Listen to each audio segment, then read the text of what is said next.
Okay, I think we can get started. So it's my honor as head of the Department of Material Science. My name is Alessandro Botto.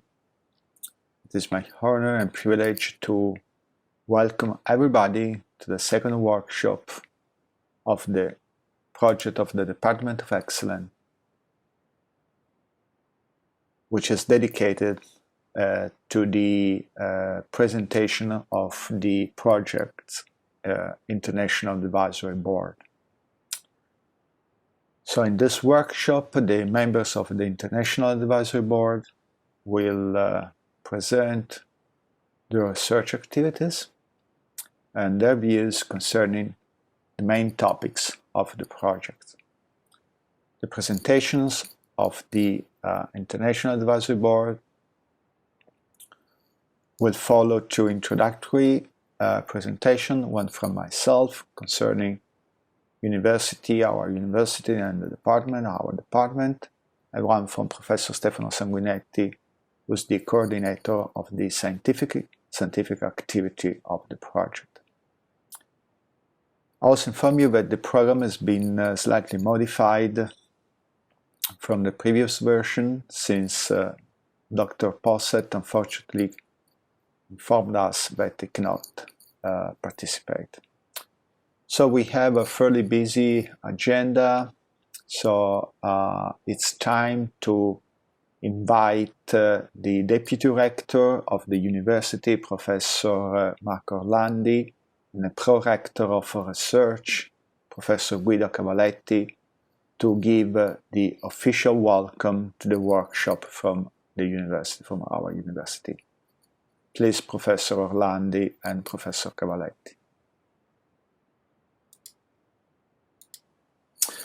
Okay, I would like to thank Professor Orlandi and Professor Cavaletti for their official welcome to the workshop from the university. And now I think we can go ahead with my presentation that I'm going to share in a second.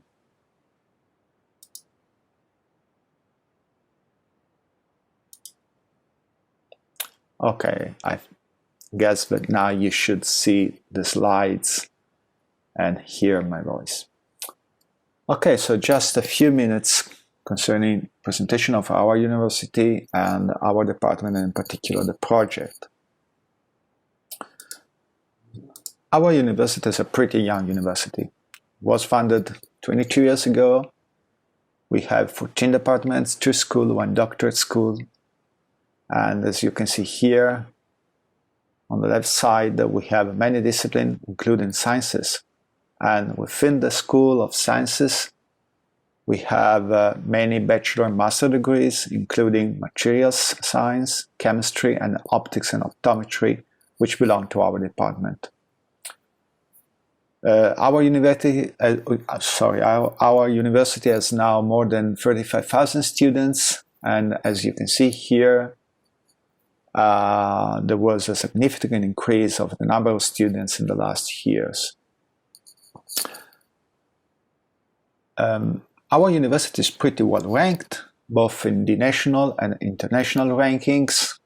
National is up here, and international is up here. In particular, I mention here the very well-known the World University Ranking, referred to the youngest universities in the world, under 50 years old, and in this ranking our university is top ranked.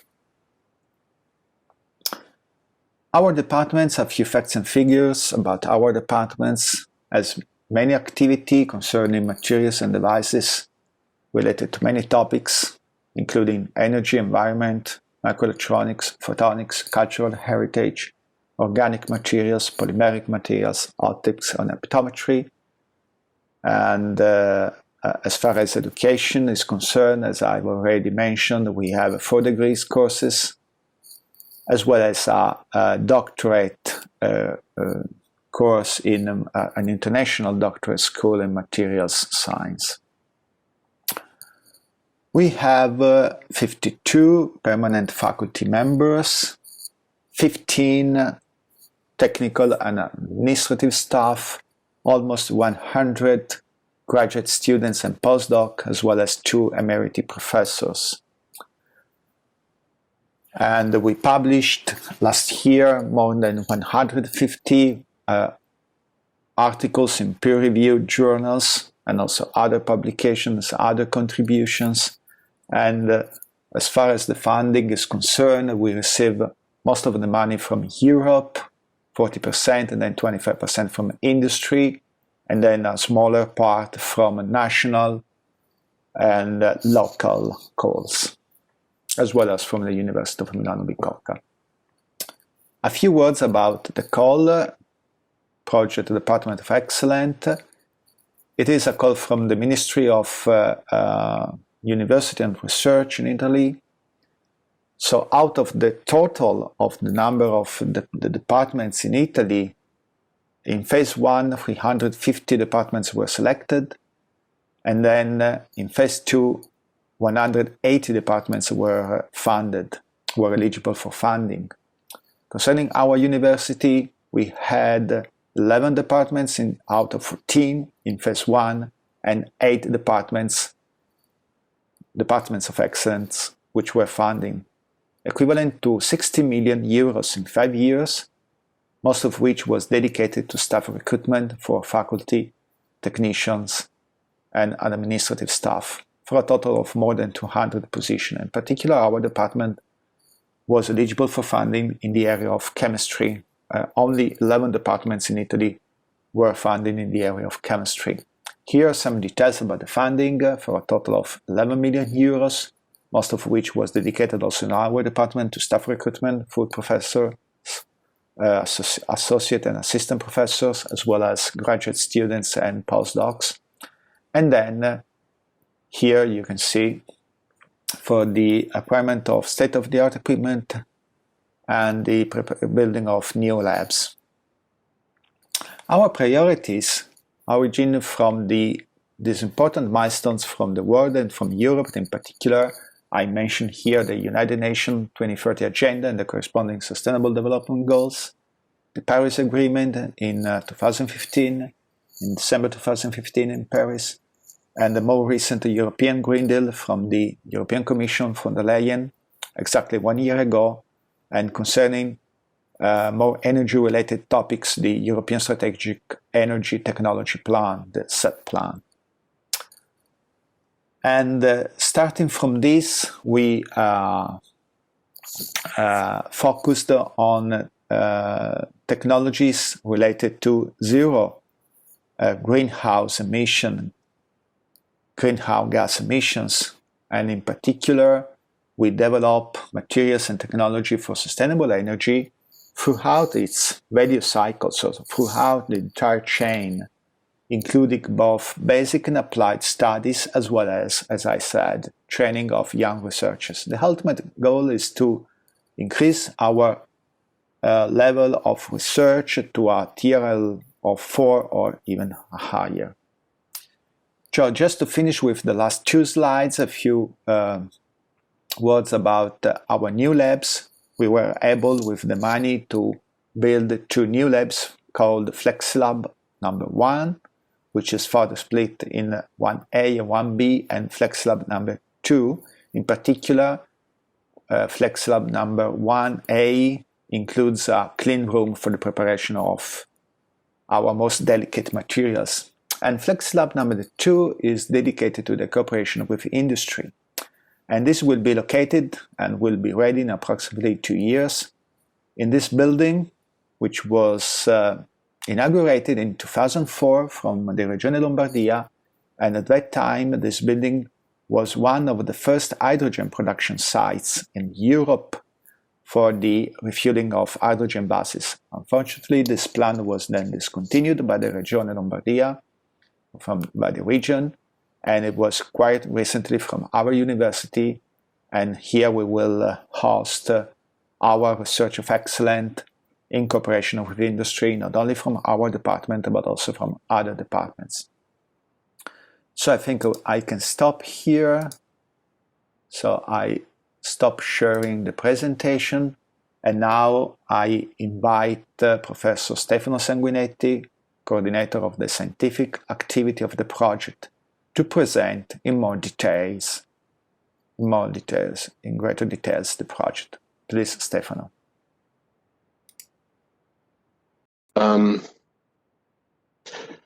So the idea behind our project is to constitute in some way a transmission gear between the idea and the basic science that is done in our department towards application for the real society. And in particular, we wanted to concentrate on the energy cycle. The idea of a cycle, and is strongly linked to the development of the sustainable economy. Let me just introduce what is the circular economy, what is the strategies behind that. The idea of circular economy is to have anytime we develop a technology or a commodity, to have in mind the whole cycle of a good or of a technology. So the idea is to design the product from the starting, so from the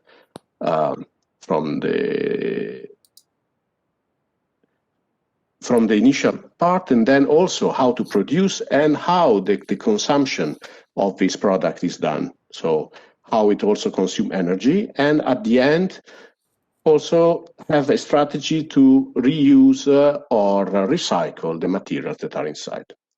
So in this way, reducing the waste and reducing the energy that is needed for the whole production and use of a product. So starting from this, and also from the idea of sustainable development, we took some suggestions from the World Business Council that made six suggestions to make the right and a very effective project. So the first two I already show you is the idea to set up a circular vision and a circular model for development. So our idea then is to have to take into account the whole cycle of energy in our case, and also to think circular. So not only concentrate on better production or better use of energy, but to think the whole cycle of energy. And we choose, you will see later, two vectors for this cycle. One is hydrogen, the other one is electric potential. Then another important point is to promote the synergies and collaboration between teams and to start from small and scaling up, mainly through collaboration with other institutions. So with these things in mind, we shaped our project. Here is, you have seen already this figure in the presentation of Professor Abbotto. So this is more in notches, or in short, what are the activities that we are thinking to do in our project and in our laboratory that is called FlexiLab. So the laboratory with all the facilities to go from basic science to prototype. We will concentrate on production and conversion of energy through photovoltaic, artificial photosynthesis, fuel cell, to storage of energy, batteries or storage made by organic material, and then efficiency, so smart lighting, but also a way to have to develop materials that can reduce the consumption of raw materials, mainly through recycling or use of materials that are less rare. We already have a very nice network of activities in this area, in the materials for energy, and this is here there is a schematics of what are the most important one. But on this slide, I want you to concentrate also to what is around the center circle. What is around the center circle is a number of spin-offs and laboratory that we made to exploit our basic research. For example, there are 3 spin-offs. This is glass to power, Graftonic and Pilegrow, for to to go toward products for what concern microelectronics or photovoltaics, and to reduce the use of energy in this case, or production of, or do a production of energy, or delta T, which is instead a consortium with important companies in the area of the production of energy by heat. Then we have additional laboratories, inter-university one is with China, South China Normal University, another one is the Polytechnic of Milano. So this is important for us because we want to think circular, but we want also to grow by collaboration. So this is the work. These are now the more scientific part. So we decided to divide our project in 5 different working teams, all of them some coordinating working package that are connected through 2 vectors, 2 energy vectors. One is voltage, so electrical potential, and the other one is hydrogen. So for the electrical potential, we have photovoltaic, batteries, and fuel cells. Fuel cells is also a node where the two circular approaches are connected, because you can use hydrogen to produce voltage, and then you have photocatalyst and storage for hydrogen. So let me now go instead to the more hardware part. So what is our transmission gear, so the FlexiLab? The idea is to work within the framework of Lab Fab Up, which is the shortcut for bringing the ideas from laboratory, so interesting idea but basic science, to some application for the society. So the basic point is that in between the two, you have to constitute, to make a intermediate type of structure, which is the fab, that permits to upgrade the technology readiness level from the basic science to something that can be transferred to the industry, so using some industrial mode of production. For this reason, we set up this FlexiLab, where we are providing to the groups that are working in the department, so it's a shared facility, modeling and preparation. So we have a fully equipped chemical laboratory for pre-industrial production. We can grow thin films to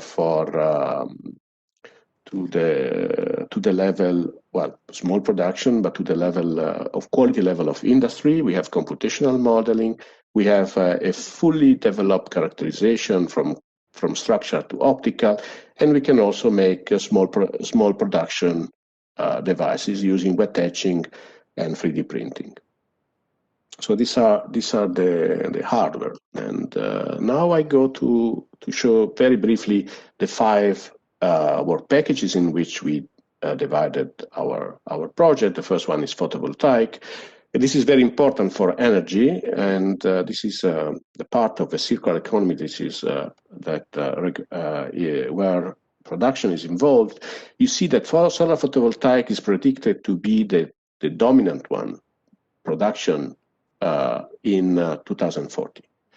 And naturally, a better production in terms of efficiency, but also of lower cost and lower impact on the environment are needed. So we are developing in this area new inorganic film cells. We are also developing new organic material for energy harvesting, or new ideas about energy harvesting. So using, for example, window to have energy harvesting from the environment.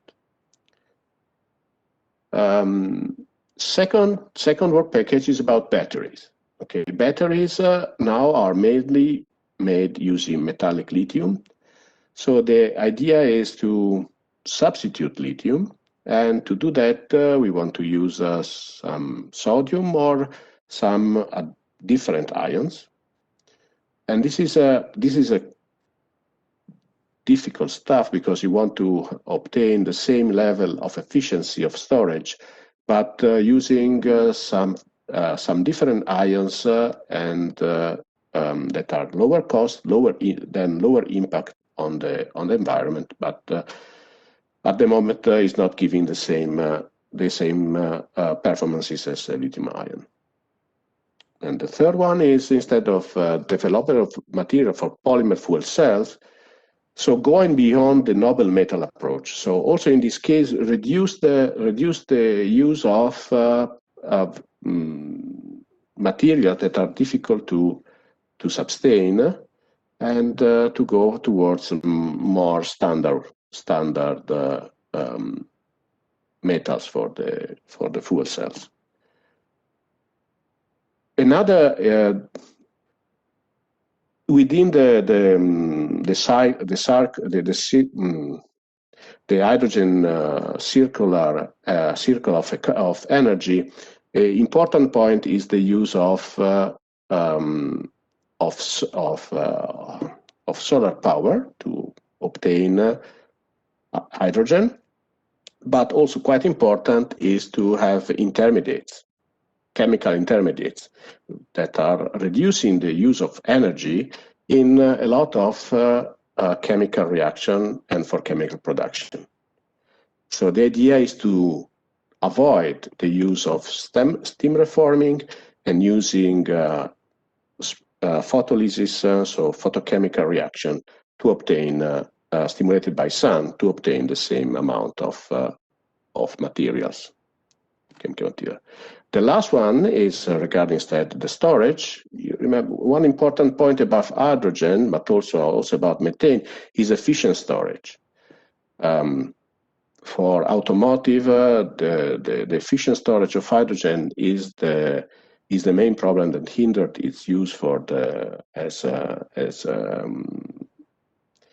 energy source for automotive. So here the effort are to develop material that helps to store the hydrogen or the methane inside the container, reducing the pressure that is needed to store the H2. So using some chemical bonding to reduce the energy required to store for the storage. So these are the five work packages in which we have divided our project, and all of them you see addresses some particular aspect of the cycle, so production, storage, and use. So I think that I gave you some ideas. So the main part of our project are, the first is the development of a laboratory, and the second one is development of new technologies that will help the society to have a more sustainable energy cycle in the future. So I thank you for the attention, and now I switch off my presentation. So now we can start with the contribution from our invited speakers, and we will start with Professor Richard Netzel. Before starting, I'm telling you how we will proceed. So we will have the idea is to have 30 minutes for speaker in order not to have too long session. So it's 25 plus 5 of discussion. People who want to make questions to the speakers can use the chat. So please indicate the speaker to whom you want to address the question, and write on the chat the question. I will read it to the speaker at the end of his speech. In case for the speaker instead, I hope you stay in 25. If you go over 25, I will tell you something. Sorry in this case, but I need to maintain the schedule. So Okay. I hope that this was clear, and we can start now with Professor Netzel. Professor Netzel is a professor of South China Normal University in Guangzhou in China. He is one of 1,000 talents that are recruited by the central government of China to promote the science in China. So it's very, very, very relevant position. Before getting the professorship at the Normal University, he was a professor in Madrid at the Politecnica of Madrid, and even before, he had position at the Max Planck, Paul Drude Institute, and Technical University of Eindhoven. His specialty is growth of inorganic material, with particular emphasis on optoelectronics and now on energy production. So please, Richard, you can start.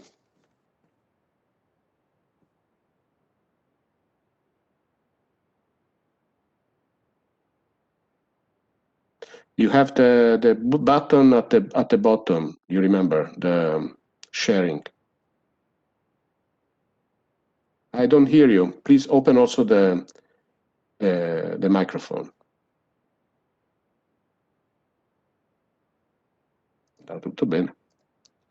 No, you are okay. Now it's open. Yes. And now, close to this button, there is also the sharing button. You remember we made it.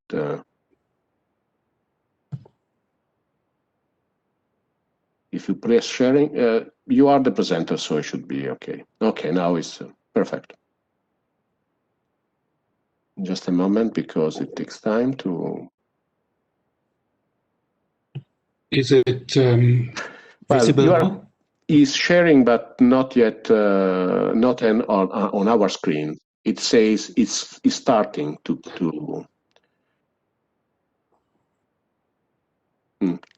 Like problem with line. Okay. Okay, now we have. Okay, now it's possible. Now we see your presentation. You can start now. You can see it now? Yes. It's visible. Okay, good.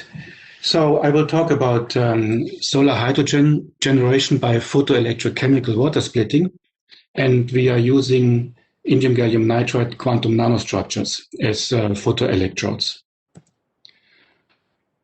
To repeat, this is a hydrogen cycle of hydrogen production, in our case now by photoelectrochemical water splitting, storage, and then gaining back electricity by the fuel cell. So for indium gallium nitride, we have, of course, band structure requirements. We need a straddling band alignment with the redox potentials of water. And we can see the nitrides very well fulfill that for indium contents larger than 50%. And that fits well with a band gap requirement, which should match the solar spectrum for optimized absorption.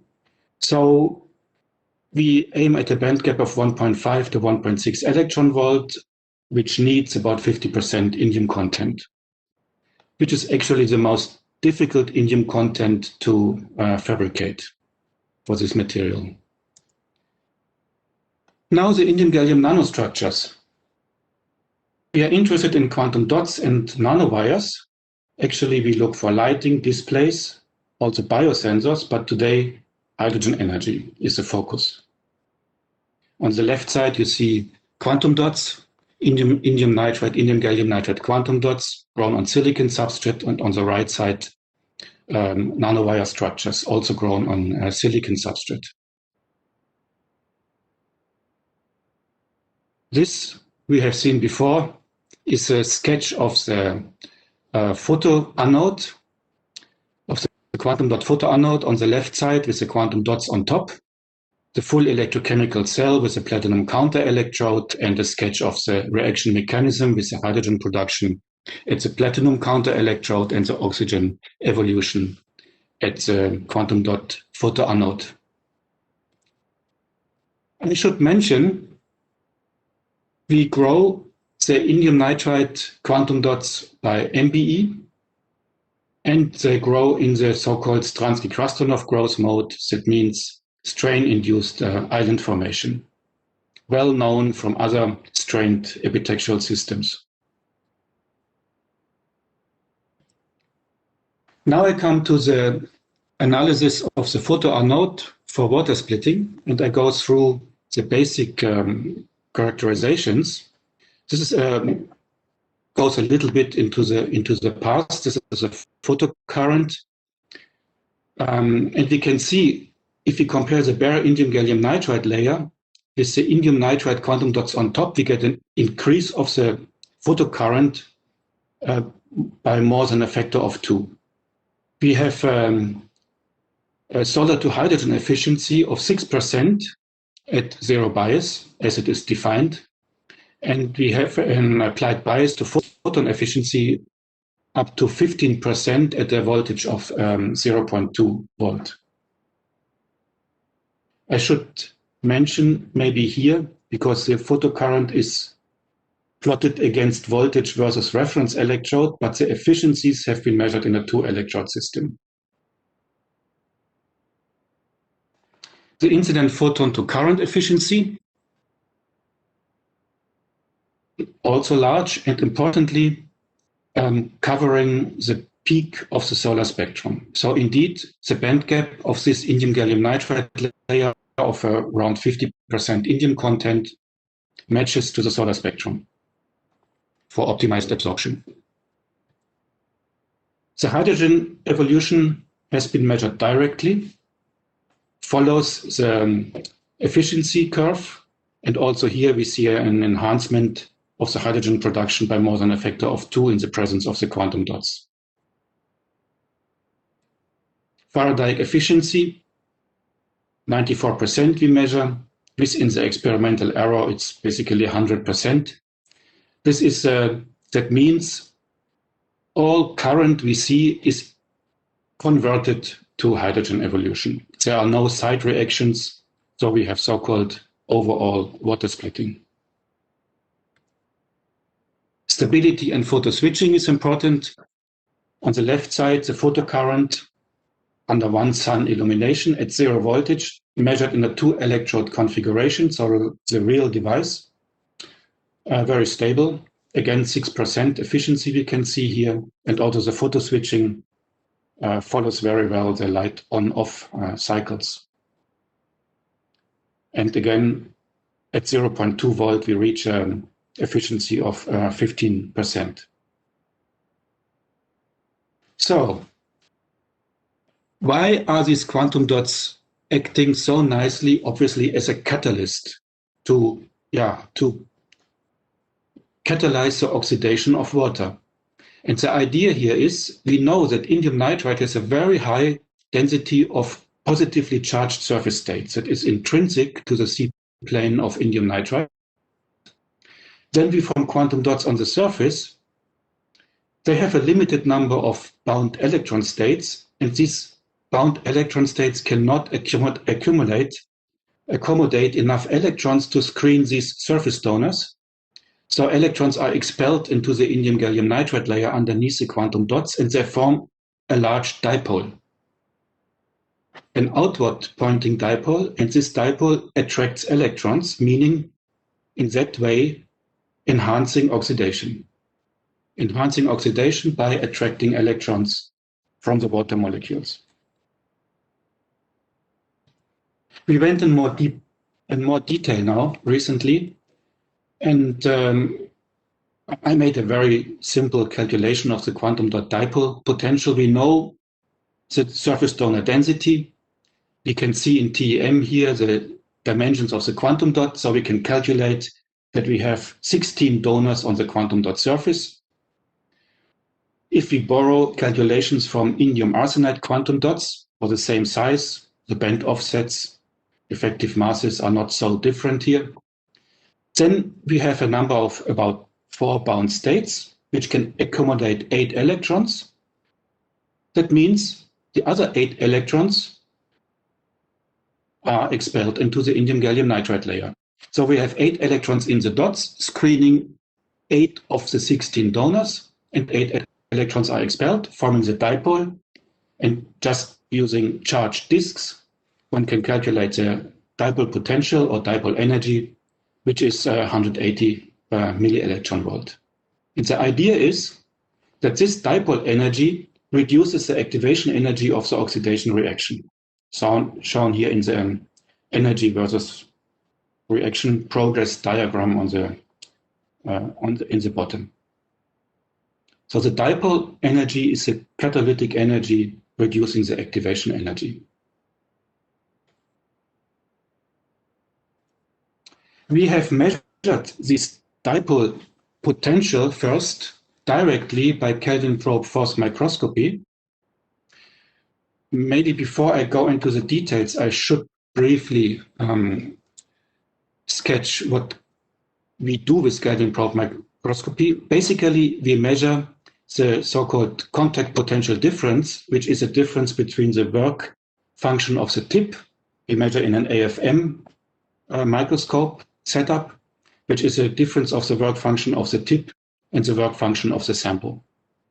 So tip and sample are separated, work functions are different. Then tip and sample are brought into contact, charge is exchanged, and an electrical force is built up. And then we use a feedback of the AFM, nullify the electric force, and the voltage we need to apply to do that corresponds to this contact potential difference. So in this way, we measure the difference between the work functions of the tip and the sample. Now coming back to the sample, these are surface indium nitride surface dots on an indium gallium nitride layer with 45% indium content. The important point is the one in the orange square. Why I choose 45% for this experiment? For 45%, the surface of indium gallium nitride is neutral. I mentioned indium nitride has a high density of surface donors. If we reduce the indium content, this density of surface donors reduces, and for 45%, it's just neutral. Then we measure the photovoltage, meaning that the photovoltage now should basically give the dipole potential of the dots. There's no contribution from the indium gallium nitride layer. There's only the dipole of the dots on top of the surface dipole. The band structure is on the right side. And this surface photovoltage amounts to 150 millivolt. So this is perfectly in the range what we have calculated. So this is a direct measurement of the quantum dot dipole potential. We have also measured the reduction of the activation energy by cyclic voltammetry. Briefly, cyclic voltammetry, what we do is we have a 3-electrode electrochemical cell. We sweep the voltage between the working electrode and the counter electrode. The working electrode is our indium nitride quantum dots. We measure the current between the counter electrode and the working electrode, and we measure the voltage between the reference electrode and the working electrode. And we plot the current versus this voltage. We use as a probe the ferro-ferricyanide reaction, which is a model reaction to characterize surfaces. And we compare the bare indium gallium nitride layer with 2 quantum dot layers of different size, QD1 and QD2, and also with a bulk indium nitride layer. And we see a shift of the peak. The peak originates from the reaction of the redox reaction of the ferro-ferricyanide. And we see a reduction of the peak, of the oxidation peak, for the quantum dot 2, for the larger quantum dot, with respect to the indium gallium nitride layer of about 80 millielectron volts, and that corresponds to half the activation energy reduction, the reduction of the activation energy. So again, we come to a reduction of the activation energy of 160 millielectron volt. Fits again with the dipole potential we have calculated. So we have calculated the dipole potential, we have directly measured the dipole potential, and we have measured the reduction of the activation energy. And this is the reason for the very strong catalytic activity of the quantum dots, which is an interplay of the surface properties, the positive surface charge, and the quantum properties, meaning the limited few number of bound electron states. So an artificial catalyst, man-made artificial catalyst in that case. We also looked at other structures. We looked at indium nitride, indium gallium nitride quantum dot on nanowall photoelectrodes. The nice thing with indium gallium nitride is we can create a lot of different morphologies. On the right side, an SEM image of the surface. On the left side, again, the reaction mechanism. Again, the characterization, the IPCE, again, covers the peak of the solar spectrum. Now, for this electrode, for this morphology, in the middle, again, with quantum dots, the photocurrent goes up by more than a factor of 2, and we reach 9% efficiency at 0 voltage, at 0 bias, unbiased, and we go up to 25% at 0.2 volt. And we have a very high stability with 100% Faraday efficiency. So my idea here is we know the C-plane has the high density of surface donors. That is the catalytically active plane. But of course, we also have absorption and carrier separation as the two other important parameters contributing to the efficiency. It is a bit difficult to make very nice optically active layers with a flat C-plane. The optical quality is always not so good. So we make a compromise here. We go away from the C-plane to nanowalls, where we have enhanced absorption and better carrier separation or shorter carrier diffusion paths.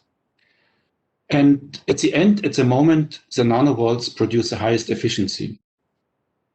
I think if we could make better flat C-plane layers, that would be the best. But at the moment, we go this compromise that the nanowalls produce the highest efficiency. It's indeed the highest efficiency. We have compared compact layers with nanowalls and also with nanowires, with true nanocolumns. And we see the nanowalls produce the highest efficiency, now without quantum dots. On top, the layers, in that case, the lowest efficiency, and nanocolumns or nanowires in between. The nanowalls are best, but in fact, all efficiencies and all photocurrents are comparable. That tells us that the sidewalls, which really increase the surface area for the nanowalls and nanocolumns, seems not to contribute to the photocurrent and to the hydrogen evolution. It is a C-plane, which is the active plane to where the oxidation reaction of water takes place. Now, strategies to enhance the efficiency. Nanostructuring we have done with the nanowalls, with the quantum dots. Surface modification we have done. The quantum dots act as catalyst on the surface. Doping, heterostructuring we have not yet done, and I will present now an example where we do photonic management. So we have fabricated, hierarchical 3D anti-reflection nanograting structure by growing indium gallium nitride nanowires now on pyramid textured silicon substrates. Nanowires are ideal to do that, to do optical photonic management. This is a fabrication. First, we etch the silicon substrate, silicon 100 substrate, into pyramids. This is a well-known process from solar cells to enhance absorption for silicon solar cells. And then we grow the indium gallium nitride nanowires on top. Here we see the photocurrent and also the reflectivity. The photocurrent for the nanowires on the pyramids is increased by 200% if we compare it with nanowires on a planar substrate. On the bottom is a scheme, the silicon, bare silicon substrate, bare silicon pyramids, then nanowires on a planar silicon substrate, and then nanowires on the pyramid textured substrate. The left one is a scan against a reference electrode, chopped under chopped elimination. In the middle, we see chopped current at a voltage of 0.4 volt. And the right one shows reflectivity measurements, and we can see that the reflectivity is reduced from the, experimentally also reduced from the silicon substrate to the silicon pyramids, and then to the nanowires on the bare, on the planar substrate, and finally to the nanowires on the pyramid substrate. To complement this experiment, we also have measured the tilt effect on the nanowires on the planar substrate. This is the inset in the left picture. And we can see if we tilt the nanowire array, the photocurrent increases, goes through a maximum at around 73 degrees and then reduces. So for the pyramids, we have two effects. We have tilted arrays on the side facets of the pyramids, and we have the effect of the pyramid arrangement. So it's indeed a hierarchical arrangement. We looked at this also with finite different time domain simulations to see if we can also reproduce that in that way. And yes, we can. On the left side, nanowires on a planar substrate, and on the right side, on the pyramids. And reflectivity spots are distributed, and the total reflectivity is indeed very much reduced. Stability, I showed the photocurrent. We checked stability other than photocurrent. Of course, we look at TEM and SEM before and after the experiment. There's no change. And also we looked at XPS. Indium gallium nitride is very stable. So there are no changes of the material if we do the water splitting experiment. The last, which is also one should not underestimate, is the wettability. Normally not so much discussed, and we see also here the pyramidal structure has the largest effect on the wettability.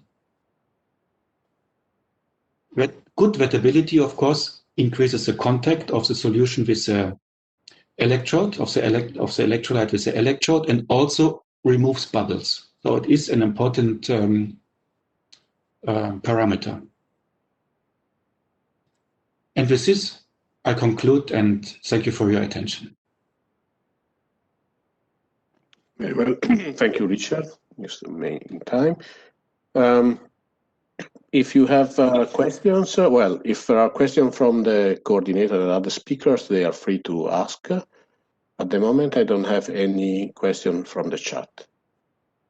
Are there any of the other speakers want to ask? No? Well, I can make a question. So I was wondering about the reflectivity. How did you measure and how can you quantify the reflectivity of this nanowire? So you just made a picture of some calculation, and how did you evaluate the reflectivity of a material with the nanowires? Experimentally, we have measured the reflectivity. And theoretically? And theoretical, it was finite difference time domain simulation. Using a commercial code. Yeah. Okay. We used a field of 9x9 micrometer, periodic boundary conditions. Put the wires. You see the structure we put in on the top, the dimensions, and the pyramid. The pyramid fills up the full square. Okay. And then you have the reflectivity calculated. Linear polarized light. That's why it's a bit asymmetric. And the wavelength is 400 nanometer. Transmission was set to 0. And the reflectivity was calculated. Are there any other questions? Okay, we'll think about... There's a question from Adele Sassella. Is it absolute reflectivity or is it relative to any reference materials?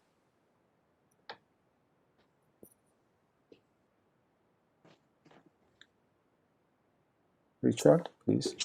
Yeah, I get. What was the question? So the question is if reflectivity is absolute or relative to a reference material.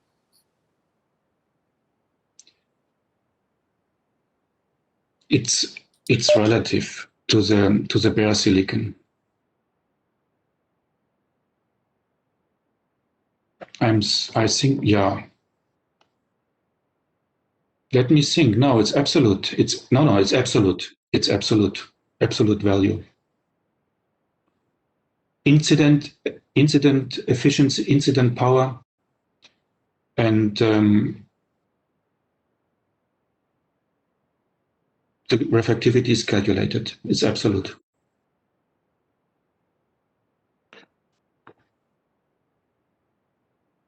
Any other questions?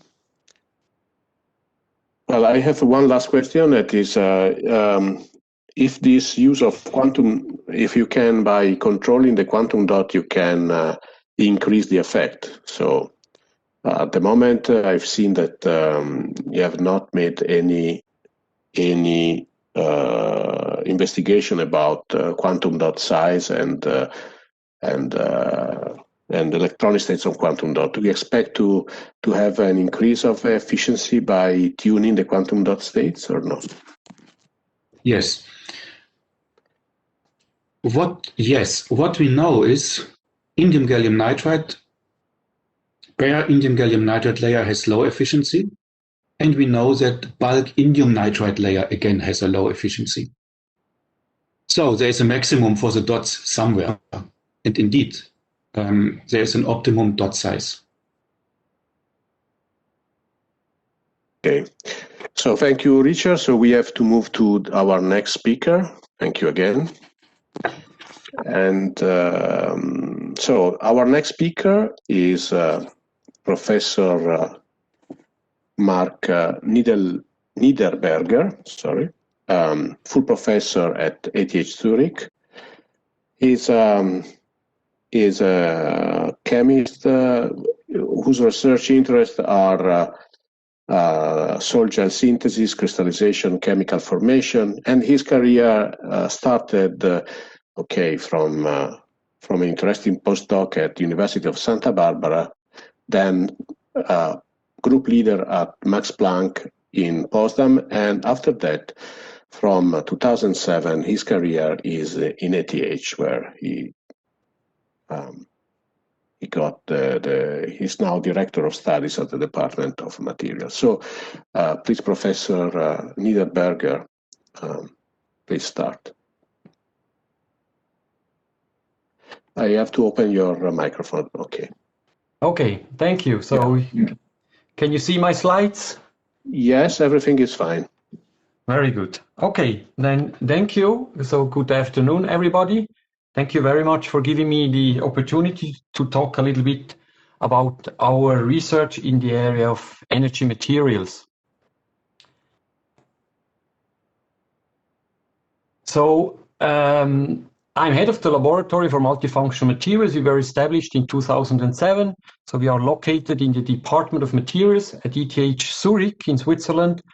And my group is basically consisting of material scientists, engineers, chemists, and physicists. And our research, I would like to start with a very rough overview of our research. Originally, as you said, I'm a chemist. I'm a trained chemist, so I still like chemistry and I still like synthesis work. And we started originally with a very strong focus on the wet chemical synthesis of different types of nanoparticles. And we still do a lot of synthesis development. And originally, we did that in a way that we characterized or studied the crystallization chemical formation mechanisms of nanoparticles. And based on the knowledge we gained there, we tried to systematically improve the synthesis. And I think this is still an important part of today's research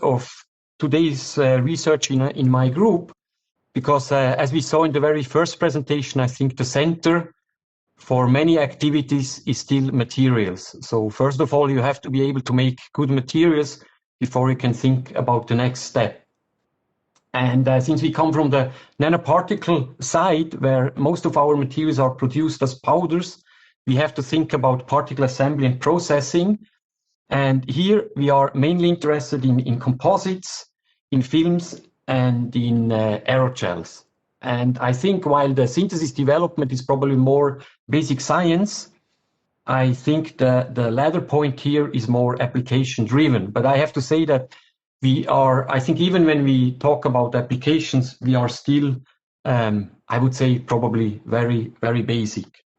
So today I would like to talk about two topics which we currently work on quite a bit. This is the synthesis of three-dimensional photocatalysts, which is related to the work on aerogels. And then I will show you some examples about our battery research, which I call multifunctional materials, because recently we went a bit away from making simple energy storage devices. But you will see that in a moment then. Now let me start a bit with the synthesis, because as I said, I still think that this is an important part and is the fundament of everything else we do later in terms of application. And my group is mainly active in the field of non-aqueous salt gel chemistry. And I assume that many of you are familiar with aqueous salt gel chemistry, where you have different types of molecular precursors. Usually it's a metal alkoxide. You add a little bit of water and you have hydrolysis and condensation reactions. And then you can produce different types of metal oxides. And I think this is a very established and a relatively old and very versatile synthesis approach. Now, in this case, if you think about the chemistry, the oxygen for the oxide formation comes from the water molecules. Now, my group, as I said, is mainly active in the field of non-aqueous salt gel chemistry, where we react molecular precursors with organic solvents, and then we apply different heating techniques, and then we get the metal oxide nanoparticles. And as there is no water in these systems, obviously the chemistry has to be a little bit different, so the oxygen has to come from somewhere else. And in the most cases, the oxygen is provided by the organic solvent we use here. And just to give you 2-3 very simple examples, and that's also the reason why I like this synthesis approach. It's quite straightforward, and also material scientists in my group can do it very easily. So, for example, if you're interested in titania, and you will see the synthesis method a little bit later again, you can mix benzyl alcohol with titanium tetrachloride. you heat to 80 degrees, and you get relatively nice nanoparticles that are a few nanometer in size and crystalline without any calcination. So this is always important. We try to avoid calcination, at least during the synthesis. Later on, maybe when we have to, when we have films or so, then maybe we apply calcination. But for the synthesis, usually we try to avoid that, to keep the nanoparticles as small as possible and to keep their dispersibility as high as possible. And here are a few other examples. So hafnium dioxide, which was prepared by reacting an alkoxide with benzyl alcohol, or here a bit more complex oxide. So in principle, it's very versatile. And when we look at the chemistry, it's also quite simple. So if you have a chloride, here you have an alcohol. Basically, what you need is the OH group here from the alcohol to produce the oxide. So the oxide here, the oxygen is not from air that is in the system, but is provided by the alcohol. So basically you can take advantage of the oxygen donating capabilities of an alcohol. And we studied different types of chemical formation mechanisms, because then you get an idea which type of precursors and which type of solvents you can combine to make different types of nanoparticles. And this is a very simple example here, the titanium dioxide system. Of course, very often it's quite, it's a bit more complicated, but I think the main point is, and I think this is the main message for the synthesis, we use organic reactions to make inorganic materials, and organic chemistry is very systematic. So it gives you a lot of information how you basically can formally produce water or oxygen for the oxide formation. But today I will not talk about that. Now the point is then, we can produce a lot of different nanoparticles in my group. And as a chemist, I was always highly fascinated by that. So from metal oxides to phosphates, nitrites, sulfides, also metals, we can produce a lot of different nanoparticles. But in the end is, of course, the question, what do you do with these nanoparticles? And that brings me to the first example I would like to discuss, namely basically the processing of nanoparticles into a three-dimensional network. And if you dry this network in a very specific way, you get a highly porous material, which is called aerogel. And I will show you how we use these aerogels as a kind of three-dimensional photocatalyst. So I guess some of you are familiar with traditional silica aerogels. So silica aerogels are produced by aqueous salt gel chemistry, where you start with a solution of a precursor. Usually it's a simple silicon alkoxide. You add a little bit of water, you produce silicon dioxide particles, which at some point start to gel. And if you want to dry the gel, you have to apply supercritical drying, because if you simply evacuate the liquid at this point here, you would have a very strong shrinkage and you lose basically the three-dimensional structure of the aerogel. But if you apply supercritical drying, you can avoid the capillary forces and you end up with this aerogel material here. And probably you have seen pictures like that. So this is how a monolithic silica aerogel looks like. Now this is an amorphous material, and usually it's not so easy to make compositionally complex aerogels, because you are a little bit limited by the aqueous salt gel chemistry. And the main application of the silica aerogels is in thermal insulation application. So it's, as far as I know, the best insulating material that exists. But of course, it's not the cheapest material, so you always have to think whether it's worth to use it or not. Now, what we then wanted to do is, instead of starting from a molecular precursor, we were wondering whether we could take the nanoparticles that we prepared by non-aqueous salt gel chemistry, we make colloidal dispersions, and then we try to gel the nanoparticles here into basically a three-dimensional network. And then after supercritical drying, we would get aerogels, which are composed basically of the original nanoparticles we used as building blocks. And that would have the advantage, if at this point here we start with crystalline nanoparticles, that we would get a crystalline aerogel. we could reach macroscopic sizes, and that would allow you basically to make a macroscopic material. So it would look something like that, but it's composed of small nanoparticles, which in the ideal case still have the nanoscale properties. So maybe they have size-specific properties, they have a large surface area, and you could retain that in the final material, even though the appearance of the material would be like something like a bulk material, basically.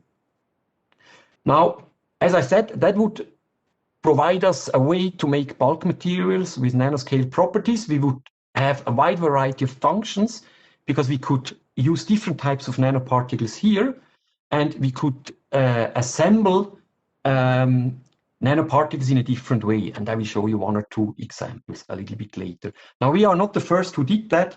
So there is a very original paper that goes back to the year 2005, where basically they tried to gel cadmium sulfide quantum dots. So the thing you see here is an aerogel composed of cadmium sulfide quantum dots, and these quantum dots still have the nanoscale size-specific properties in this aerogel here. So this is a quite interesting aspect. And then there is a group in Germany who started to work extensively on the use of noble metals like gold, palladium, platinum to make aerogels.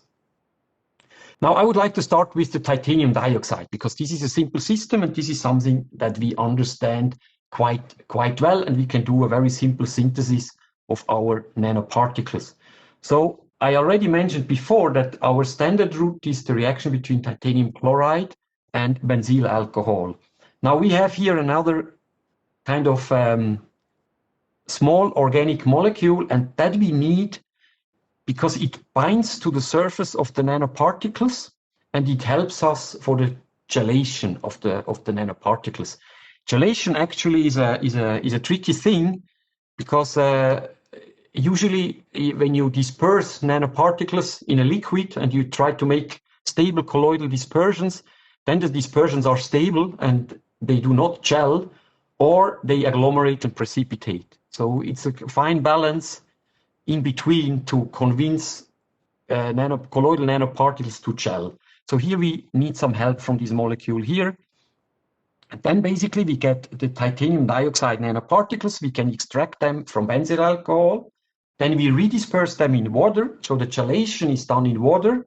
And then the particles gel, and after supercritical drying, we should get the titanium dioxide aerogel. And this is how it looks in reality. So this is the gel we get after gelation, and this is the aerogel we get after supercritical drying. Now, it's kind of amazing, and this is what I meant when I said we are interested in assembling processing. So basically, this is the powder composed of titanium dioxide nanoparticles.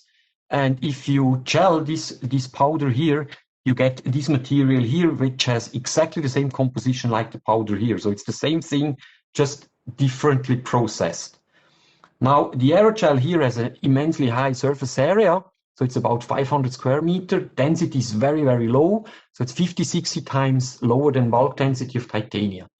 Now, when we zoom in into this structure here, we see that at some point we get a very fine, highly porous structure. If we zoom further in, then we will see that we have very small chains that are built up. It's a bit difficult to see here, but that are built up originally from spherical particles, which form basically a three-dimensional network, which results in this gel here, which is kind of transparent, and that's an important aspect, and I will show you that in a moment. So basically now we have a bulk material that is highly crystalline. We can basically tune the composition. We have a large surface area. We have a very high porosity. We have nanoscale properties. We have a monolith, and it's translucent. So what can you do with it? Now, of course, titanium is an excellent photocatalyst, and a lot of people use it. And the traditional application is for the degradation of organic pollutants in water. Now, the problem is with these aerogels here, as we had to supercritically dry them to avoid basically that they break up and that you lose the monolithic shape, it's the other effect if you put them back into a liquid. if you put them in a liquid, the liquid will go inside the gel here. You have capillary forces and you pulverize the aerogel, which is a pity. In the end, we spent an immense amount of time to make these monoliths, and then, of course, we don't want to destroy them. So what is the solution to this problem? Well, we have to do the photocatalysis in gas phase, and then we can avoid the capillary forces. Now, the problem of titania, I think this is something that most of you know very well. If you excite titania nanoparticles and you form an electron-hole pair, which in principle should go to the surface to do the catalysis, that would be the ideal case, but actually what happens is that you have recombination inside the particle. So what you can do to at least minimize this effect is you can try to attach a co-catalyst, usually it's a noble metal, to the titanium dioxide nanoparticles. And then basically you have better separation between the electron and hole pair, and you should have a higher efficiency for the photocatalytic reaction. Now, in this case, then, of course, you need to prepare a multi-component aerogel. So you have to incorporate the metal catalysts into the aerogel. Now, this is relatively simple because it's a modular approach to make this gel. So you can start from a mixture of different types of nanoparticles, and you have to then find a way to co-gel them together so that you end up with a multi-component aerogel. Now you have to think which reaction you would like to catalyze. And what we want to do as a kind of model reaction was to do photocatalytic methanol reforming. And in this case, the combination of palladium with titanium dioxide is a good option. So first we make the titanium dioxide nanoparticles, then we add palladium nanoparticles, which were produced by another synthesis route. We co-gel them, and then we get basically an aerogel that contains titanium and palladium, and you can control the amount of palladium quite precisely depending on how much palladium nanoparticles you add at this point here. And then what you have to do is basically, or the idea is that you take methanol vapor together with water vapor, you flow the gases through the aerogels, you illuminate the aerogel, and then you should get hydrogen and an oxidation product. Now, this sounds kind of straightforward, but in the end, there are a few engineering issues. First of all, what type of reactor do you use here? How do you bring an aerogel into a reactor where you can let the gas flow through the aerogel? You have to be sure that the gas really goes through the aerogel here and not around here. And there are a few other questions which we had to solve. So in the end, we came up with a relatively simple setup. So the idea is that we use an argon gas as a carrier gas, and these argon gas bubbles through a water methanol mixture. So in this case, it's a 1-1 mixture. And then the argon gas will carry some of these liquid droplets through the line here into the aerogel, where we illuminate it. In this case here, we illuminated it with an LED, which has a very defined wavelength, but in principle, you can use any type of light source. You can also work with artificial sun if you want to do that. And then the other thing is here, you need a relatively sensitive characterization equipment, because usually the amount of hydrogen that you produce is not super high. So you have to make sure that you can characterize it here. And you have to make sure that the whole thing here is completely gas tight. Otherwise, you will lose some of the products. So this is then how it works. So the argon simply bubbles through this gas washing bottle, carries a little bit of water and methanol through the aerogel. It's illuminated, it transforms into hydrogen, and you get then the products which you can characterize. Now this part here, the whole reactor was a little bit difficult to build. So here you see the aerogel. In this case, it's a gold titanium aerogel, which we used for another reaction. Therefore, it's red. And you have different connectors here, which have to make sure that the gas really flows through the aerogel. And then here you have a hole through which we illuminate the whole aerogel.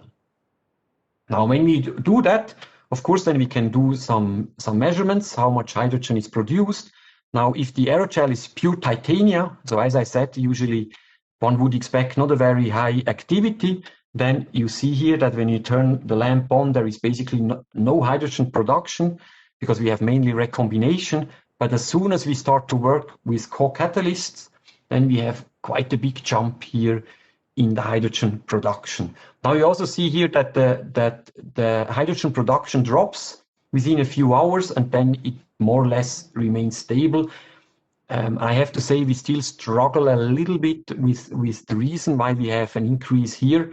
It seems that maybe it's a kind of saturation effect, that the gas somehow goes inside the aerogel, and then we have a reaction, and then at some point a lot of hydrogen is expelled until we reach a kind of steady flow. But this is something that we still have to investigate a little bit further. Good, so that is some of our work on aerogels. Now, the last examples I would like to show you is some of our work in the field of, as I said, I call that multifunctional batteries. This is more related to basically preparation of films. And originally we started with the idea to use these aerogels in batteries, because many of the properties, like high surface area, would be interesting for battery applications. But the problem is these aerogels are fragile, so you have to kind of make them more mechanically more stable. So the idea was that to introduce reduced graphene oxide into these aerogels so that they become more flexible. And we use different types of nanoparticles. We used commercially available graphene oxide. We cold-shelled everything. We reduced the graphene oxide to reduce graphene oxide. We supercritically dried. And then we got flexible aerogels, which are relatively thin. We don't need a three-dimensional material for the battery application. And these aerogels here we can directly put basically in our substrates to make the batteries. Now the batteries, I think, is probably something that most of you also do. We have a kind of rigid housing here. So these batteries here are then assembled. They come into this rigid kind of autoclave-like housing, and then we test them. Now the problem is, of course, the aerogel here, which is flexible, is completely useless in a rigid battery design. So why would you need a flexible aerogel if in the end you put it in a rigid battery design? So we started to think a little bit whether we could make batteries flexible. And we also started to think a little bit about all other properties that might be interesting for batteries. And that leads me to this kind of term multifunctional batteries, because there are, in electronics, the development is amazing. I mean, people work on foldable electronics, people work on transparent electronics. This is something I was not really fully aware of, although probably it's not particularly useful, but more fancy. Or also kind of degradable electronics. But if you want to do that, in the end, you need batteries with similar properties. Now, the trick currently in these devices is that at the point where you fold the device, there is no battery. So the battery is kind of segmented. And by doing that, you basically don't need to bend the battery. But of course, it would be nicer if you can expand the battery over the whole device, because of course, then you could store more energy in the device.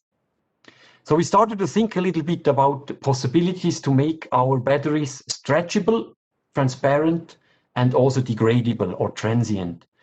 And the first thing we started with was to make stretchable batteries. Now, if you think how a lithium-ion battery is built up, it's relatively complex in the sense that you have usually metal foils as current collectors. You have the electrode materials deposited on the current collector. Then you have a separator. And on the counter electrode side, you have the same thing again. You have a metal foil with the anode or the cathode deposited on the foil. And if you put everything together, you are far away from having something that is stretchable and bendable, because you have a lot of, stretchable anyway, you cannot stretch a metal foil. And even bendable is tricky because very often your electrode material starts to fall off the current collector. So we had to come up with a completely different design. And the idea was to use an elastic polymer here, which was slightly conductive by having a few carbon nanotubes in there. And as a current collector, we used basically silver flakes. And on top, we had the active material. As a separator, we used a stretchable polymer electrolyte, which was in this case, it was an aqueous hydrogel, which was filled with a very high concentration of a lithium salt, basically to expand the stability window of water. And on the other side here, we have basically something similar. And the idea is with these silver flakes that they act as a current collector, so that when you stretch it, that these silver flakes simply slide over each other, but keep the electrical conductivity. And here we see how the materials look like. So this is the stretchable electrolyte, the polymer electrolyte.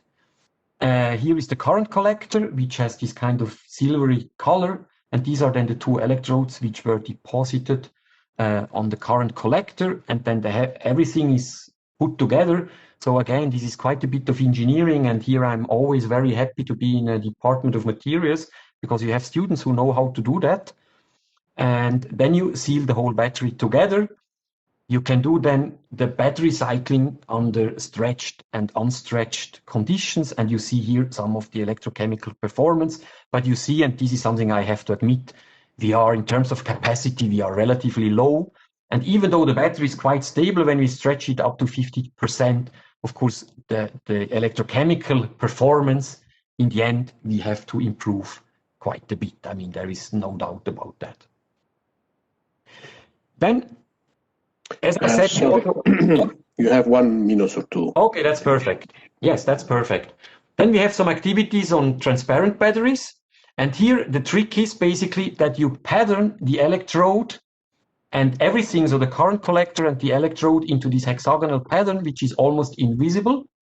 And then basically, if you put it together, you see a bit, it's not fully transparent, but you see a bit the pattern. Here the trick is, of course, to have all the battery components nicely distributed in this pattern here. This is how it looks like. I cannot show any electrochemical performance measurements yet. We are still working on that. Last thing is transient batteries. Here, the idea is to build a battery that is soluble in water. Of course, that only makes sense. It's composed of non-toxic materials and cheap materials. Otherwise, of course, you prefer to recycle the battery. So here, this is ongoing research. So this is the only slide I can show you. Maybe this is at some point then the idea that we have something that decomposes in nature.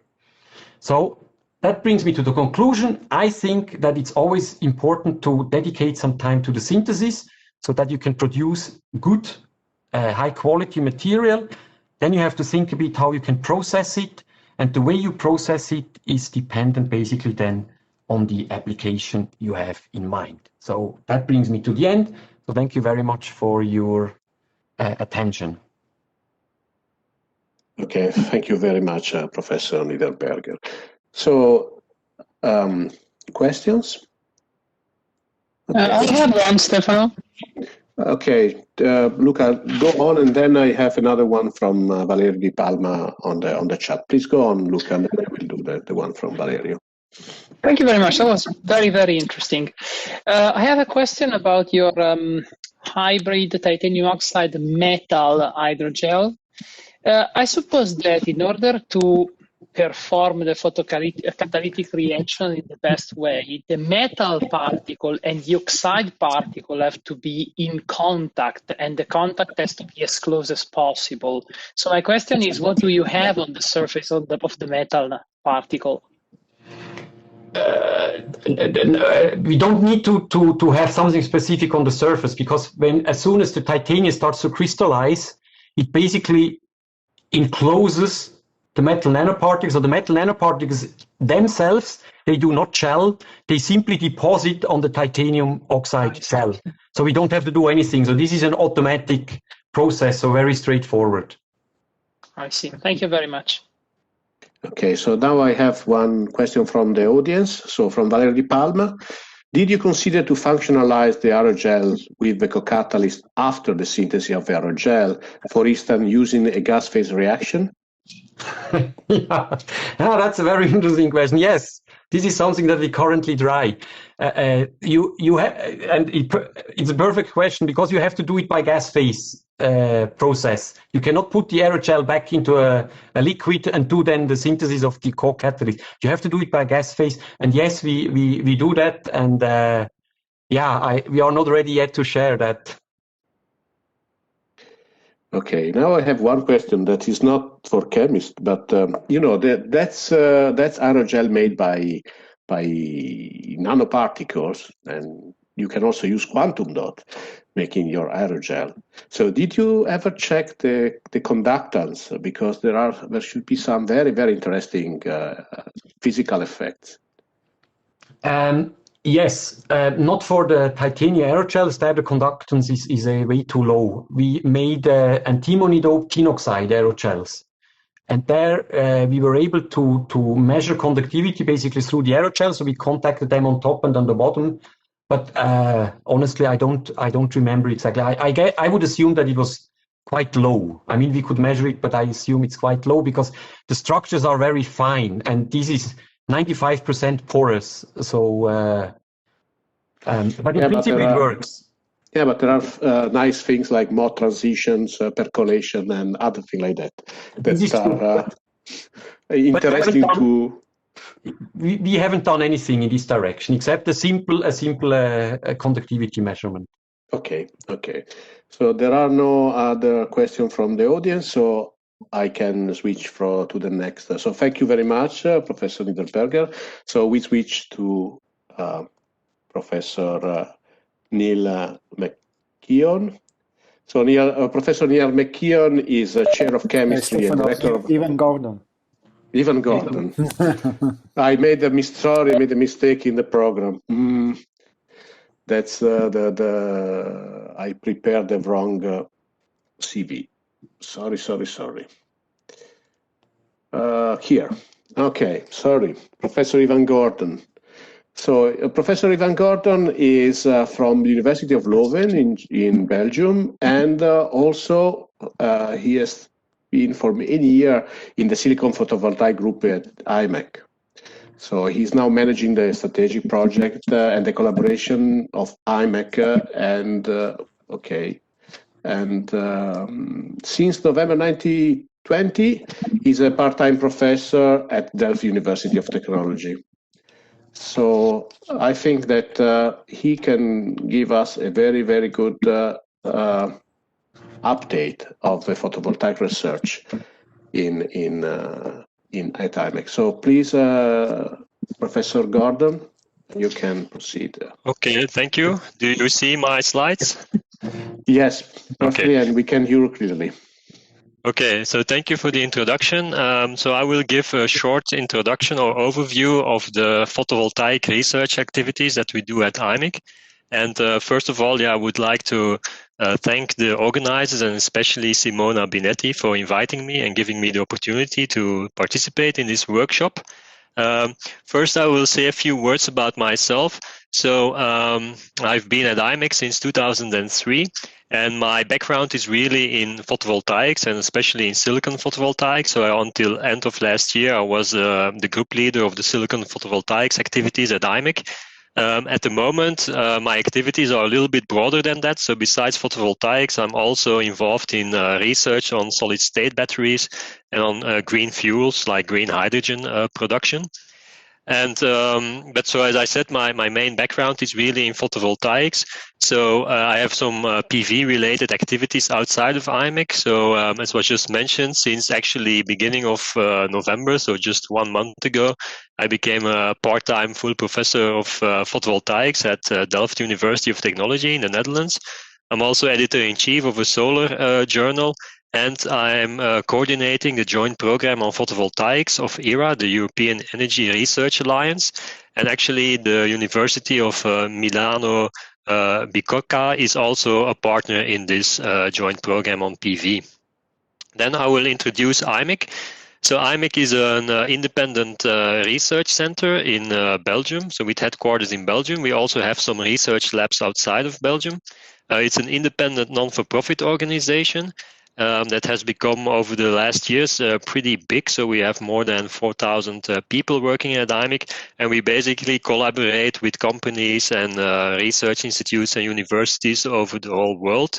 The main activity, that's also why IMIC was founded, is about ICT research. But as I will show, we also have activities in other fields. Basically, all the research that is done at IMIC is really done with application in mind. So we always are application driven in our research, but basically we can cover the whole innovation life cycle.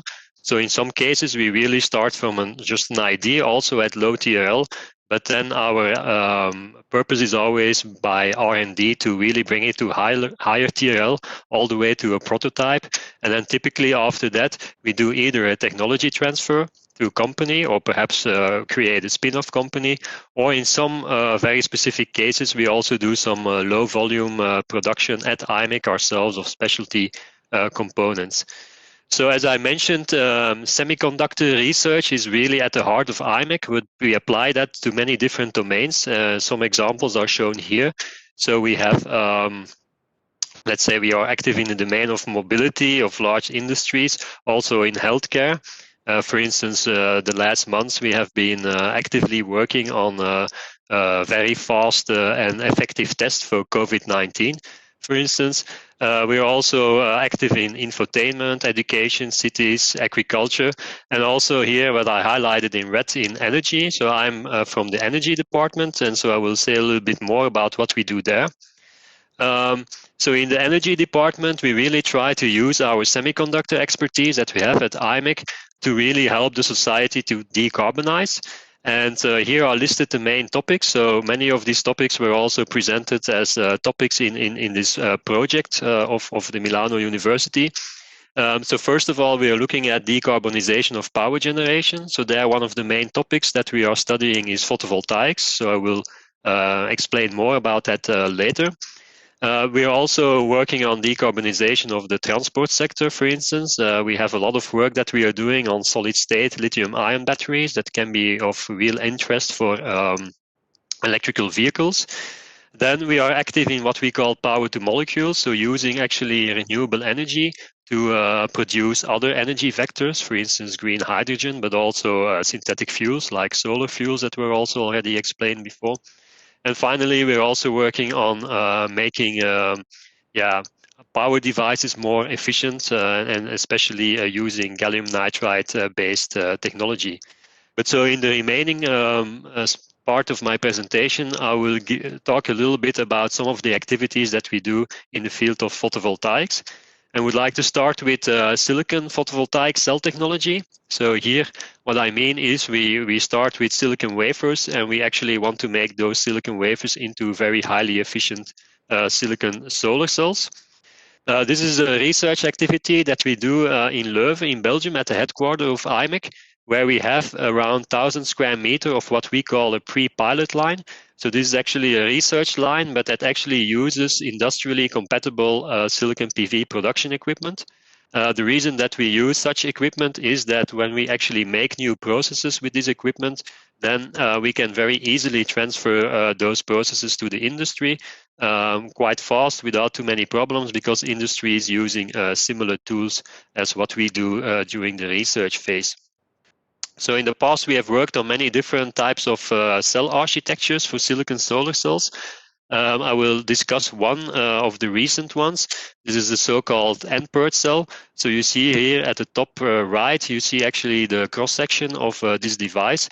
So it starts from an N-type Czochralski wafer, and then PERT stands for passivated emitter rear totally diffused. So basically what it means is simply that in this cell concept, the front and the rear surface of the silicon solar cell are very, very well passivated, and this allows you to go to very high efficiencies.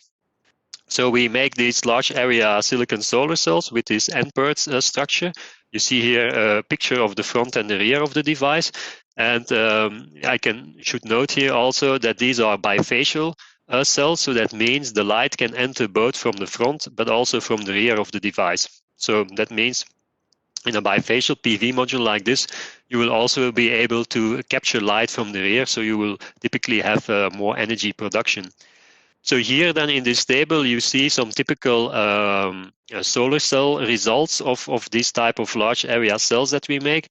And you see that we have an average efficiency of around 23% with this industrially compatible process, with a peak efficiency of 23.2%.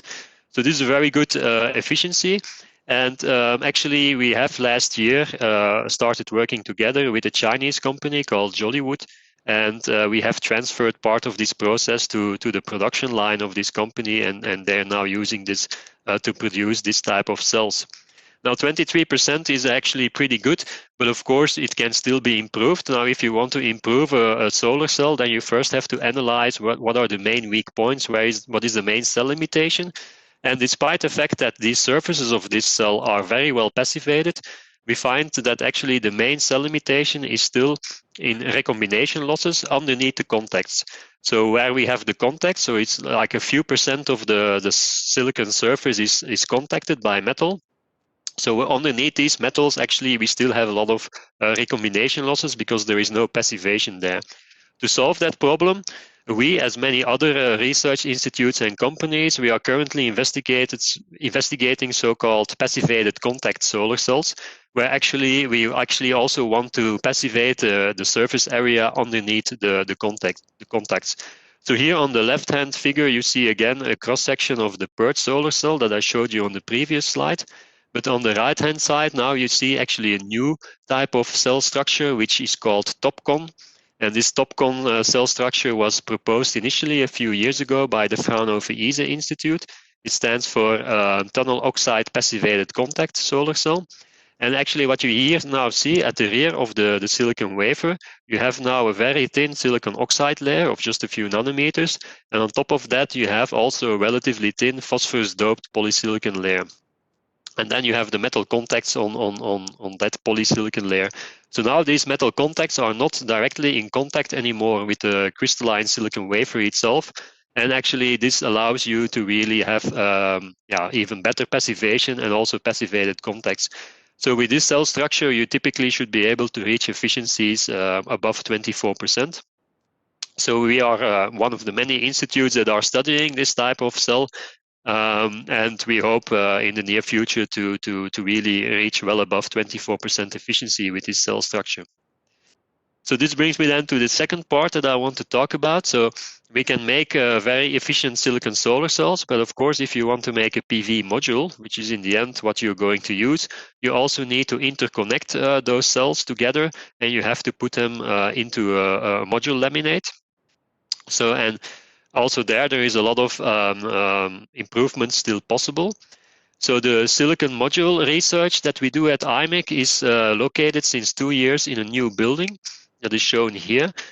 We call this actually Energyville. It's a collaboration between IMEC and several other partners. But in this new building, we have around 1,500 square meters of research infrastructures to do the PV module research, but also do research on solid-state batteries and on thin film PV, which I will explain later.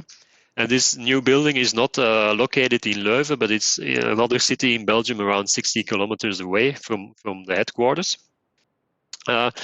One of the main things that we do in this module research is we're looking in novel ways of interconnecting silicon cells. So the traditional way of interconnecting silicon solar cells is by tabbing stringing. So that basically means you take two cells and you connect them by soldering a strip on both cells, and in this way you connect them. So this is something that has been done already for decades, I would say. So it's a proven technology, but it also has its drawbacks. And in the recent years, we have seen lots of alternatives that have been brought onto the market. For instance, this one, which is shown here by the Swiss company Meyer Burger, which have a so-called smart wire connection technology. So in this case, you have a kind of foil, and this foil contains a lot of thin metal wires. And the foil is actually connecting the top of one cell to the bottom of the next cell. And in this way, you have interconnection. So this has some advantages over the traditional way. It also leads to other possibilities. But in this approach, you still also, after the interconnection, have to laminate now these cells into the module. At IMEC, since a few years, we are actually looking at an alternative. for this. So actually an improvement, I would say, on this smart wire technology, where we actually also work with these wires, but instead of just having them on a foil, we have them actually woven together with the encapsulant that we will use. So the idea here is to do the interconnection and encapsulation into the module in the same step. And this has some advantages. So you reduce the amount of steps and the complexity of the layout of the module. But in principle, also, we have proven this. This leads to lower stress in the resulting module, and you can also use lower soldering temperatures. So in principle, if you can make this woven interconnect fabric in an inexpensive way enough, you can actually reduce also the cost of the interconnection. Now, these new types of interconnection are very important that they are developed for the following reason. So traditionally, if you think about PV modules or PV systems, traditionally what people did was they either put a PV module on top of their roof, or you just use utility scale PV power plants. So you have large amounts of rows of PV modules somewhere in a field. So these are the traditional ways of using PV modules. But what we see nowadays, and we will see it more and more in the future, is that there are coming much more different types of applications, especially applications where you will see PV modules appearing everywhere in the built environment. So we already have the application of BIPV, so building integrated PV. That means that you actually, for instance, have PV modules as part of the building itself, so part of the facade of the building, for instance. When we will see more and more electrical vehicles, we will also see more and more of these vehicles having actually PV inside the car itself. So for instance, on the roof or on the bonnet of the car. But we also see other applications, floating PV, where you have PV panels which are on water. You have already PV integrated in roads or as sound barriers along the roads, and so on. So we have a lot of different new applications appearing. And typically for all these new applications, you really have to adapt the modules. Some of the applications will demand very high power density per square meter, but in general, we can say that for all these different new applications, we cannot just use these standard modules anymore, but we will have to come up with really customized module production and probably also local production. So as you know, nowadays, the production of PV panels is mostly in Asia, but a big part of that will probably come back also to Europe for these new applications.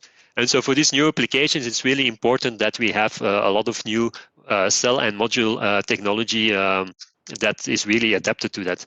But another element that is very important, if we think about the energy system of the future, in which most of the electricity will be generated by photovoltaics and wind, for instance, we really have to also be able to really predict on the short term and on the medium term very accurately how much energy these PV panels and the windmills and so on will produce in order to keep the system, the energy system, stable. So therefore, it's very important for photovoltaics that we also have photovoltaics energy yield simulation frameworks that are very accurate. So at IMEC, we recently developed such a framework that is actually a physics-based model. So it's a bottom-up model that takes into account all the effects of the material and the effects of the environmental situation, I would say. So it contains basically out of an optical absorption model, a thermal model, and an electrical model that are really connected with each other. And together they can really describe the state of the PV cell, the module, the system very accurately. And if you then combine this with meteorological data and data from satellites, for instance, then on a short term, so let's say in a frame of some minutes or hours to the medium term, a few days, you can really very accurately predict for different types of systems what will be their energy yield. And this is very important for the system operators. And our model has proven that it is actually more precise than the standard models that are already commercially available. And we can apply it for a single module, but also for a whole power plant. And we can also apply it for different types of systems. So it can be monofacial or bifacial systems. It can also be systems with tracking, which track the sun, or also PV systems that operate in a complex environment, for instance, BIPV, where you can expect a lot of shadowing, which is changing from minute to minute. And so at the moment, we are actually working together with a software company to also commercialize our new system. Then the two previous parts that I discussed were about silicon-based PV technology. Now we'll also say something about perovskite-based PV technology, where actually we use inorganic organic perovskite compounds as an alternative for silicon as the absorber layer. So as you might know, this perovskite-based PV is a very popular topic at the moment because this is a relatively new material, and very fast, in a couple of years, people have been able to make very highly efficient cells out of this material with efficiencies close to 25%. Well, unfortunately, the main issues here are stability and also upscaling. So these thin film perovskite PV activities at IMEC, they are actually taking part in this Energyville location that I mentioned before, where we have actually equipment suited for depositing and making devices on area of 35 by 35 square centimeters. So that's relatively big. And as you see here in these pictures, most of these deposition and laser scribing systems and so on, they're actually in glove boxes, because as I mentioned, the perovskite material itself is quite unstable, especially in contact with air. So during the device preparation, you have to work in a glove box. Now, our perovskite PV activities, they really focus on this upscaling and the stability. So we are not really participating in this race for the highest efficiencies, because these very high efficiency devices are typically only a few millimeters square in size, and we have to basically go to square meter size. So what we are focusing on is basically upscaling. And you see here that we started also with relatively small devices, 2 by 2 square centimeter, but we gradually go to bigger ones, 4 by 4, 10 by 10, and ultimately we are producing these 30 by 30 square centimeter mini modules of the perovskite material. And here you see for single junction, you see that we have around 19% if it's a very small device. And then when we go bigger, you see, of course, efficiency is going down, but still around 100 square centimeter, we still achieved 14%. But of course, this is work in progress. The idea is also to really go to the 30 by 30 square centimeter and still maintain more or less this 19% efficiency. Now, besides these single junction perovskite solar cells, what is also a hot topic in photovoltaic research is to combine this perovskite with silicon and to go with so-called silicon perovskite tandem devices. So why would we do that? If you look at the silicon bottom cell, so for instance, the cells that I showed you before, they had 23% efficiency, but the best lab cells have efficiencies above 26%. So that's very close to the theoretical limit, or let's say especially to the practical limit for a silicon bottom cell. So if we ever want to further increase, we will have to go to a tandem device. So what we do there is we place a second cell with a higher band gap on top of the silicon. And in this way, we can make more efficient use of the solar spectrum. And that means you can go to higher efficiencies. So this tandem device should be able to go to efficiencies well above 30%. And so the perovskite material, which also has a tunable band gap, seems to be also a very promising material to combine with the silicon bottom cell. Now, in these tandems, you have then two types of flavors, I would call it. You can go for a two-terminal tandem. That means that in the case of the perovskite silicon, you grow the perovskite top cell directly on top of the silicon bottom cell. And in this way, it looks like a regular device. So you have a top and a bottom contact. But here you have two main challenges. These two cells will be in series, so they need to have the same current. I mean, the cell with the lowest current will dominate and will be the limitation. So you have to have current matching between the two devices, and that is of course tricky to achieve, especially in real operations when you know that the spectrum will change over the day and over the seasons. And secondly, of course, you have to be able to grow this perovskite material with high quality on top of the silicon bottom cell. And that's also not so easy. So therefore, there is an alternative, a so-called four-terminal device, where actually you have the two cells which are sort of separate from each other, and then you place them on top of each other. But then basically you have four terminals, so each cell has a top and a bottom contact. So the advantage is you don't need current matching, and you can actually independently fabricate and optimize these two subcells. But now you have as a downside that you will have to have some more complicated electronics to combine them. And you have more layers in this device, so you can also have more parasitic absorption. Now at IMEC, we are working both on the 2-terminal and the 4-terminal devices, but I will show you now the results of the 4-terminal work that we are doing, because that is the most advanced. The 4-terminal devices that we are working on at IMEC, they are based on a perovskite device, which we place on top of a silicon interdigitated back contact cell. So that's a specific type of cell where all the contacts are at the rear. And the most important thing to know is that these IBC cells that we use, they have an efficiency of 23%. So we started first with making a very small perovskite cell and putting it on top of a large silicon IBC cell. And then you see the total efficiency of this device was 27.1%. So it's still some way to go until 30%, but it's clear that this efficiency of the joint tandem, the joint stack, is higher than the 23% of the silicon cell. So we're achieving the purpose that we want to boost the efficiency of the silicon device like this. When we go a little bit larger in size, here we actually took a 4 square centimeter mini module of a perovskite cell. So a 4 square centimeter mini module of perovskite, and we put it on top of one 4 square centimeter IBC cell, and we still had more than 25%. And the largest we've done so far is actually to have 2 mini modules of 16 square centimeters, so one of a perovskite and one of 4 of these IBC cells, putting it on top of each other, and we still had around 20%. So you see, we also lose here if we go larger in area, but that is typically because, as I showed you before, we are losing actually in the top cell when we go to larger area. So again, this is work in progress, but it's very promising. And to, I would say, most of the PV industry, this is really regarded as the long-term solution to continue improving the PV technology and its efficiency. So this brings me to a summary. So in the energy department of IMEC, we do not only work on photovoltaics, but also on solid-state batteries, green synthetic fuels, and gallium nitride-based power devices. So I only talked here about photovoltaics, of course. We have actually a lot of experience in silicon cell and module technology. So we can make very high efficient solar cells.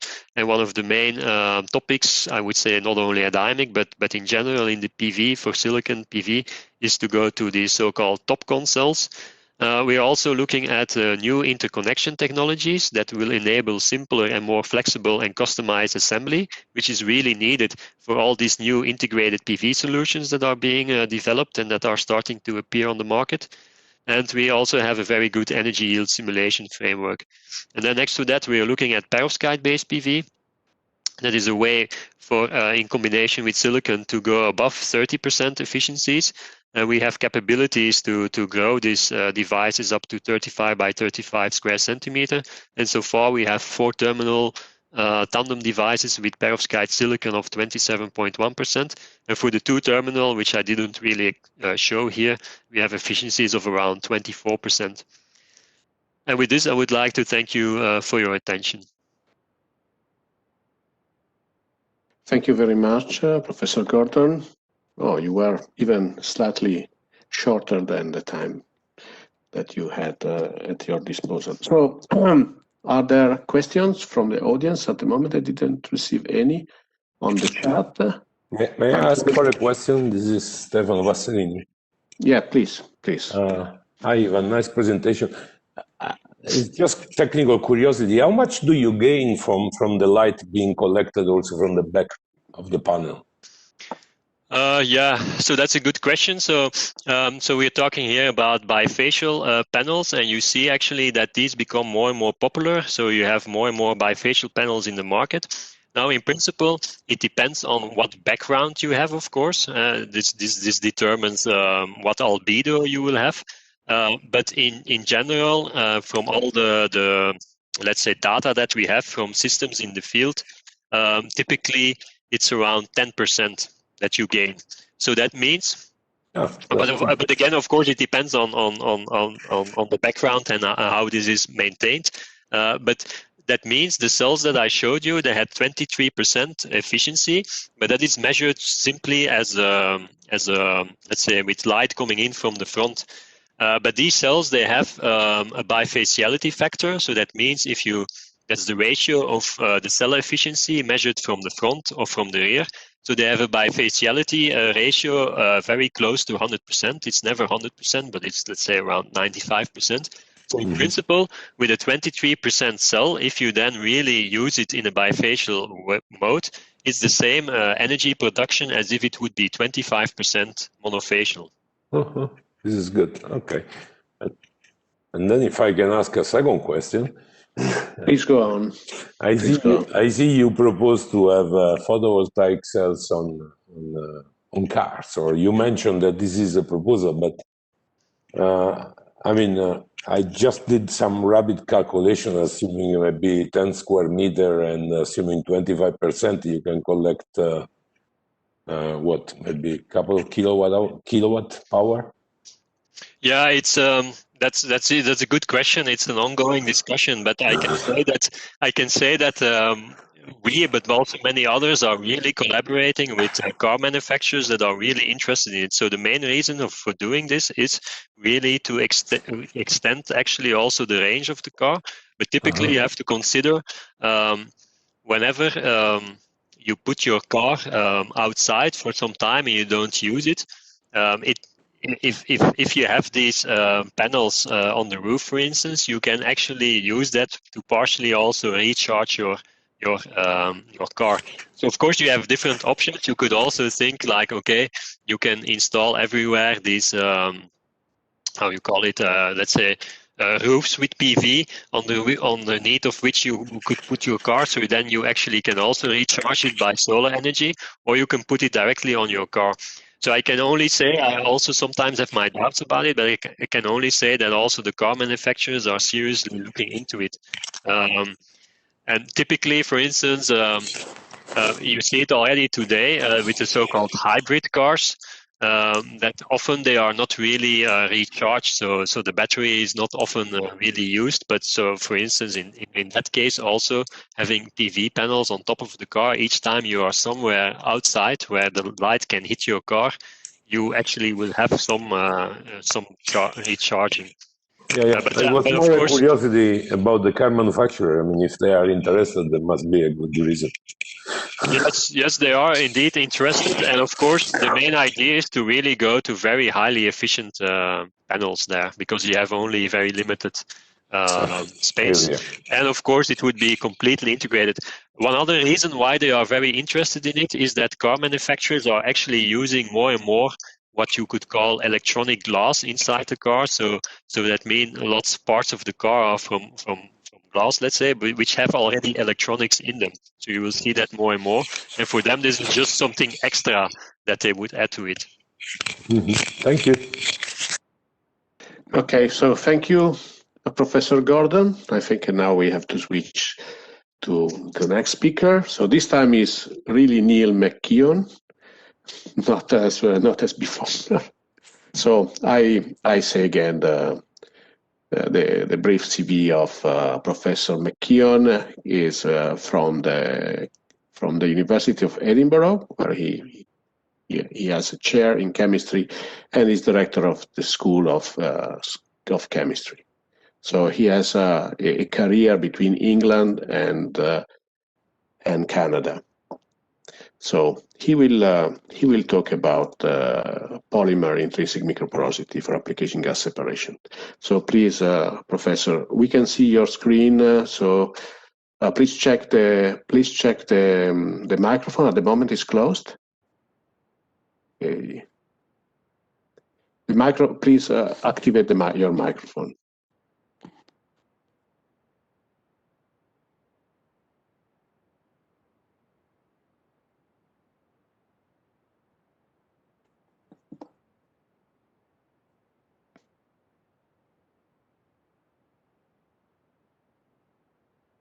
We don't hear you because you have your microphone switch off. Okay, maybe now, yes. Please try. Hello?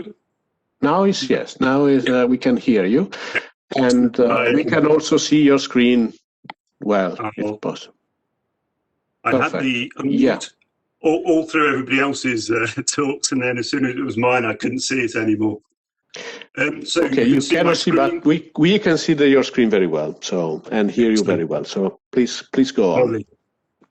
Thank you, Stefano, and thank you to Alessandro and Angelina for the kind invitation to give this talk and to be associated with this very exciting program that you have in Milan.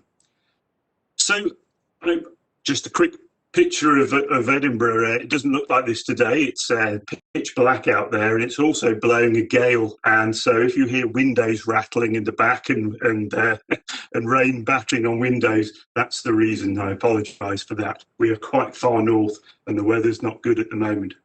But what I want to talk to you about today is our polymers of intrinsic microporosity and how they might be used for the sort of energy applications that you're looking at in your Flexi Lab project. So when I'm talking about microporosity, I'm actually talking about the IUPAC definition, which is pores which are less than a nanometer in diameter, and therefore, of course, going to be of relevance to inclusion of molecules, where they're gas molecules or slightly bigger molecules. Just get my laser pointer up. Okay, so relatively small pores, micropores, and of course there are two types of microporous material. Really, they could be amorphous or they can be crystalline. I work on both, but I'm going to be talking today really only about amorphous microporous material. And perhaps the classic example of the amorphous microporous material is activated carbon, which is useful for all sorts of things in batteries and as adsorbents, and it's very cheap to make. And really, the start of this whole project was something like 20 years ago, when I came up with the idea of trying to make an organic version of activated carbon, where we could really defining the structure and make it by organic synthesis and getting a chemically well-defined microporous structure.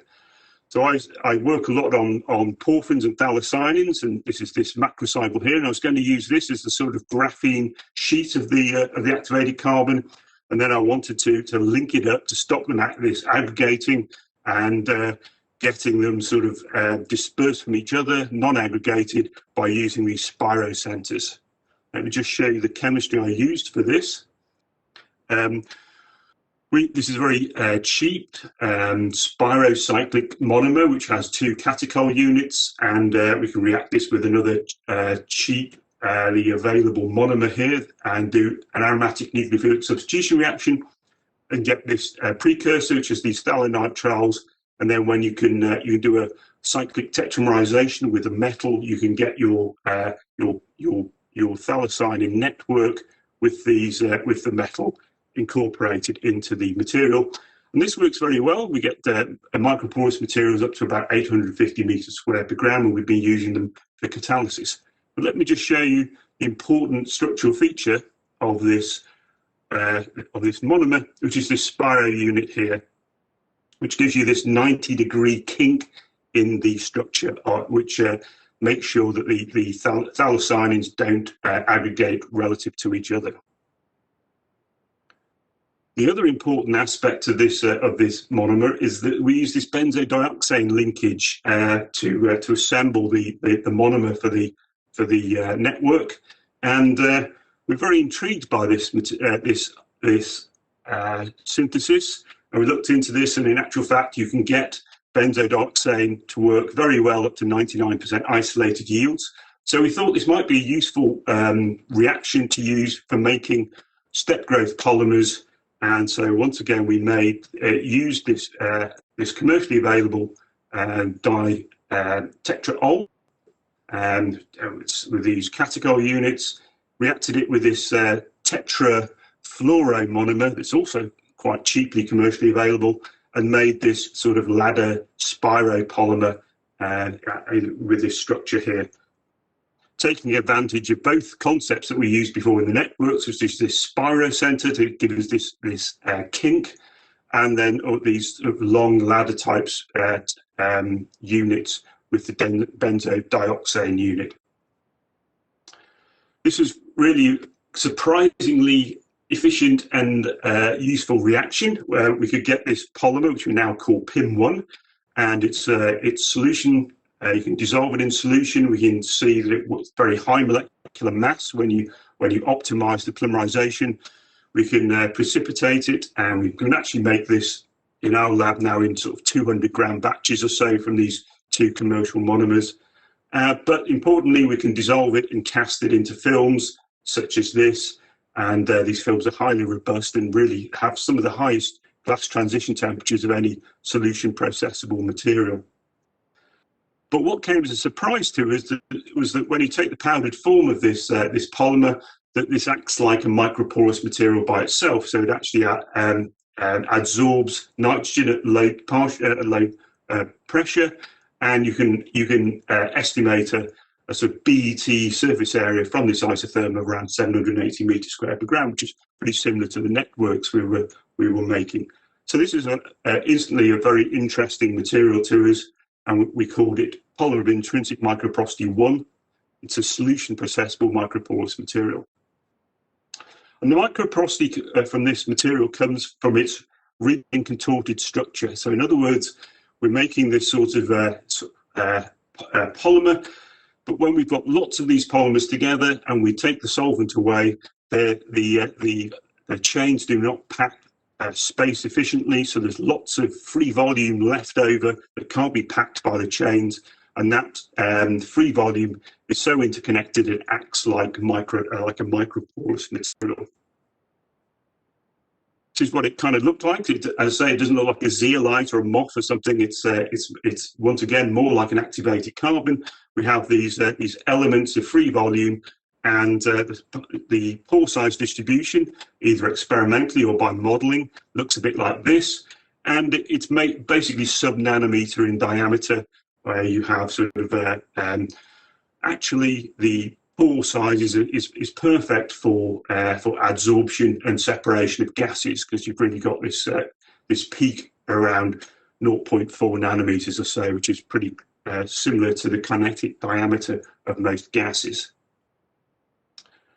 So instantly we thought about, particularly a colleague of mine at Manchester thought that these would be great, Peter Budd, this would be great for making separation membranes. And there's an awful lot of science and engineering that goes into making membranes. But basically we thought that this could be the separation layer for making polymers. And this basically you need a very thin coating on a macroporous support to make a spiral wound module, or you need to make them into hollow fibers like this, or they're straighter than this, so you can put them into a hollow fiber module. And when you get that, you get these massive modules, and you get sort of often aircraft hangar-sized membrane rigs that can do separations of gases on a massive scale.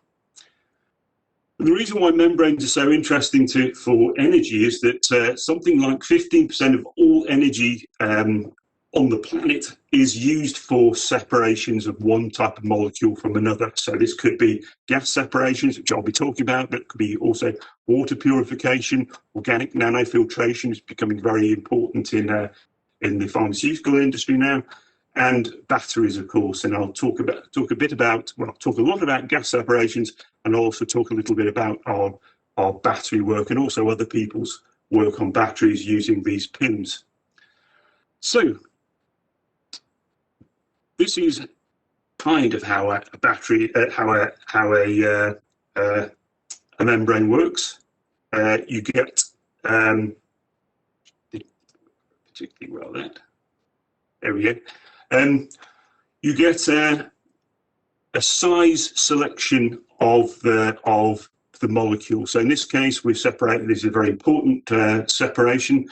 For natural gas purification, you want to get rid of CO2 that's often in natural gas, and methane is a slightly bigger molecule than CO2, so you can do a size selectivity and get and separate CO2 from the methane.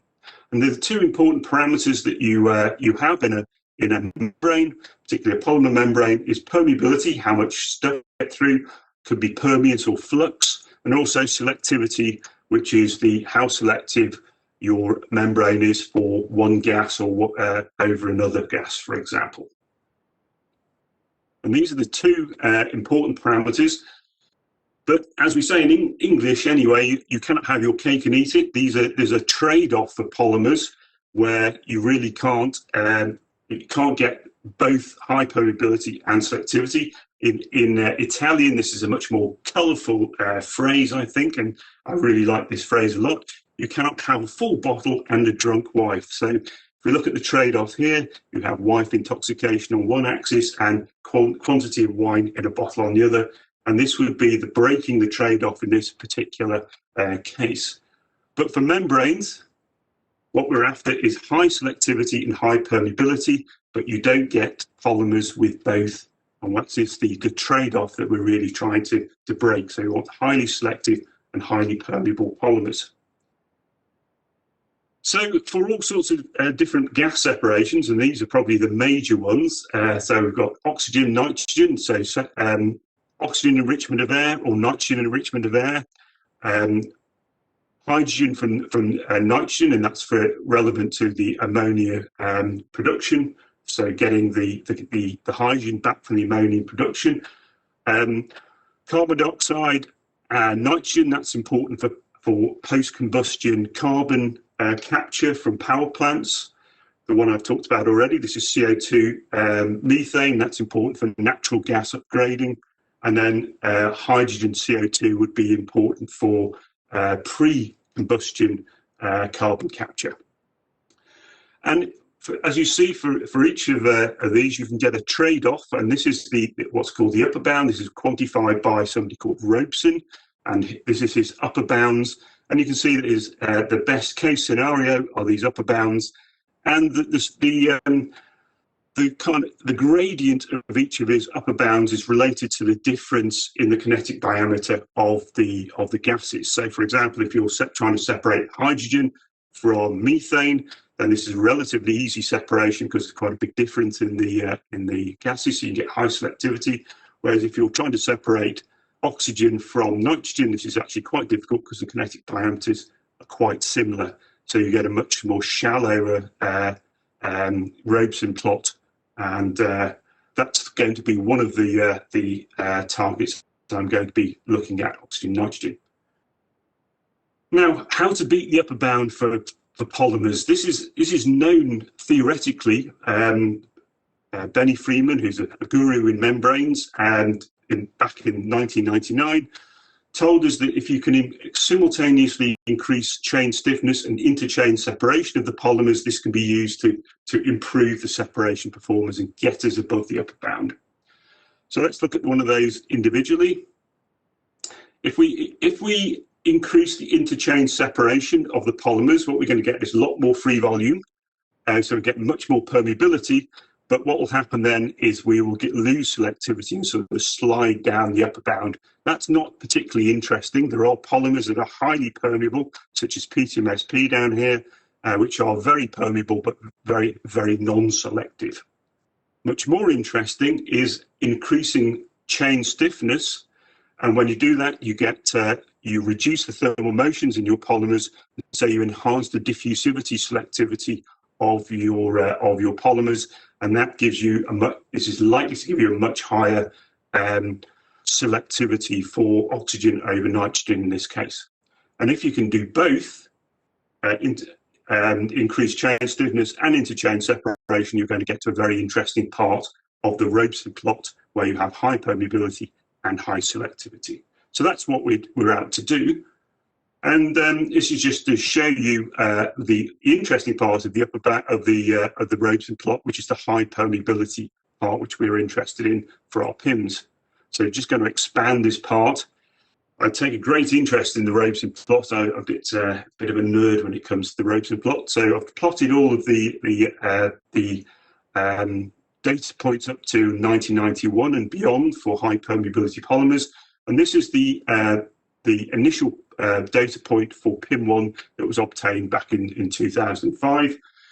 And as you can see, it's above the 1991 original Robeson upper bound. And in fact, Robeson moved the goalposts and updated his upper bound in 2008 and described the polymers that were on the upper bound as ladder-type rigid polymers, in other words, PIM1. And that's the original point. So that was used to update the upper bound. Now, it's much more complicated than that, though. So for PIM1, I've collected all of the data points that have been published by us and other groups over the last 20 years. And you can see there's really quite a large scatter, a cloud of data points, really.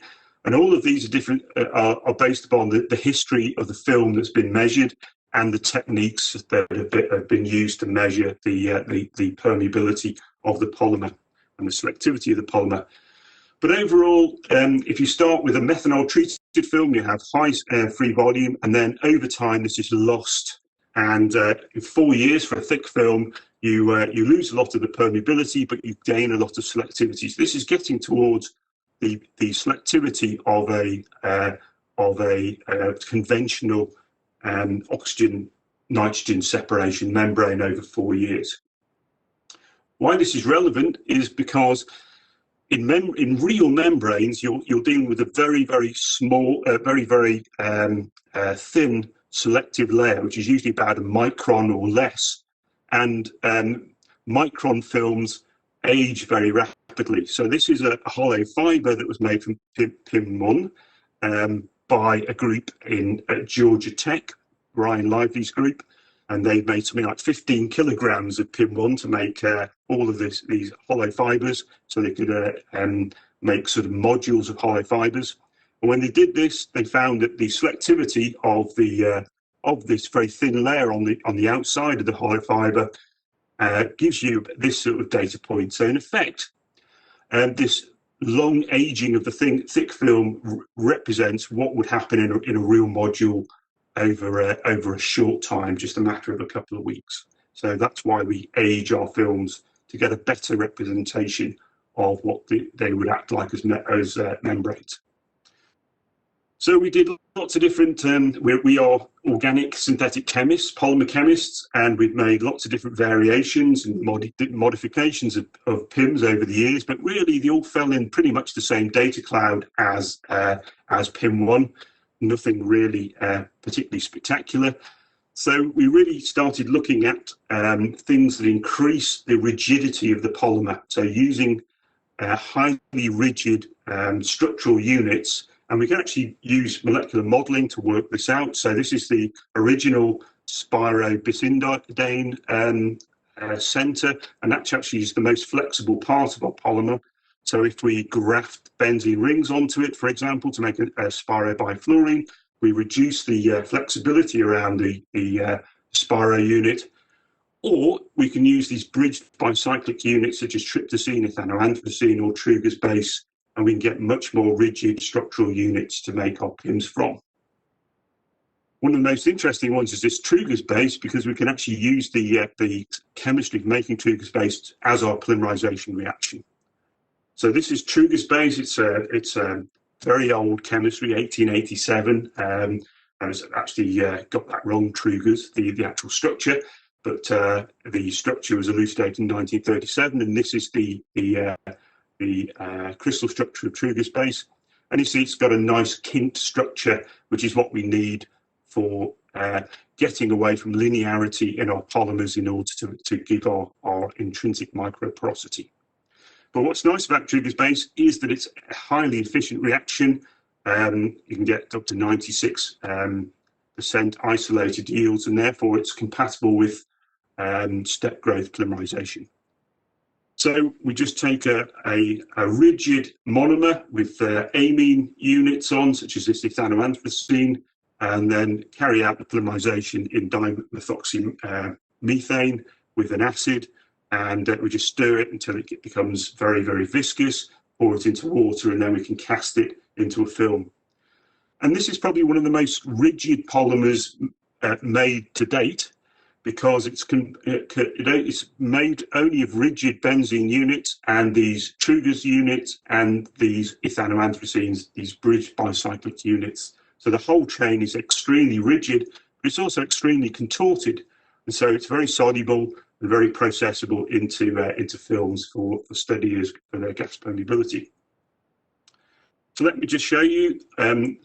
This is a lot of research has gone into this, but these are some of our Truger's bases, ethanoanthracene Truger's base. This is a better one because we actually got a benzene ring fused to the ethanoanthracene unit, a tryptosine unit, and that gives us a very rigid structural unit. And this is the spirobifluorine unit we have in green here.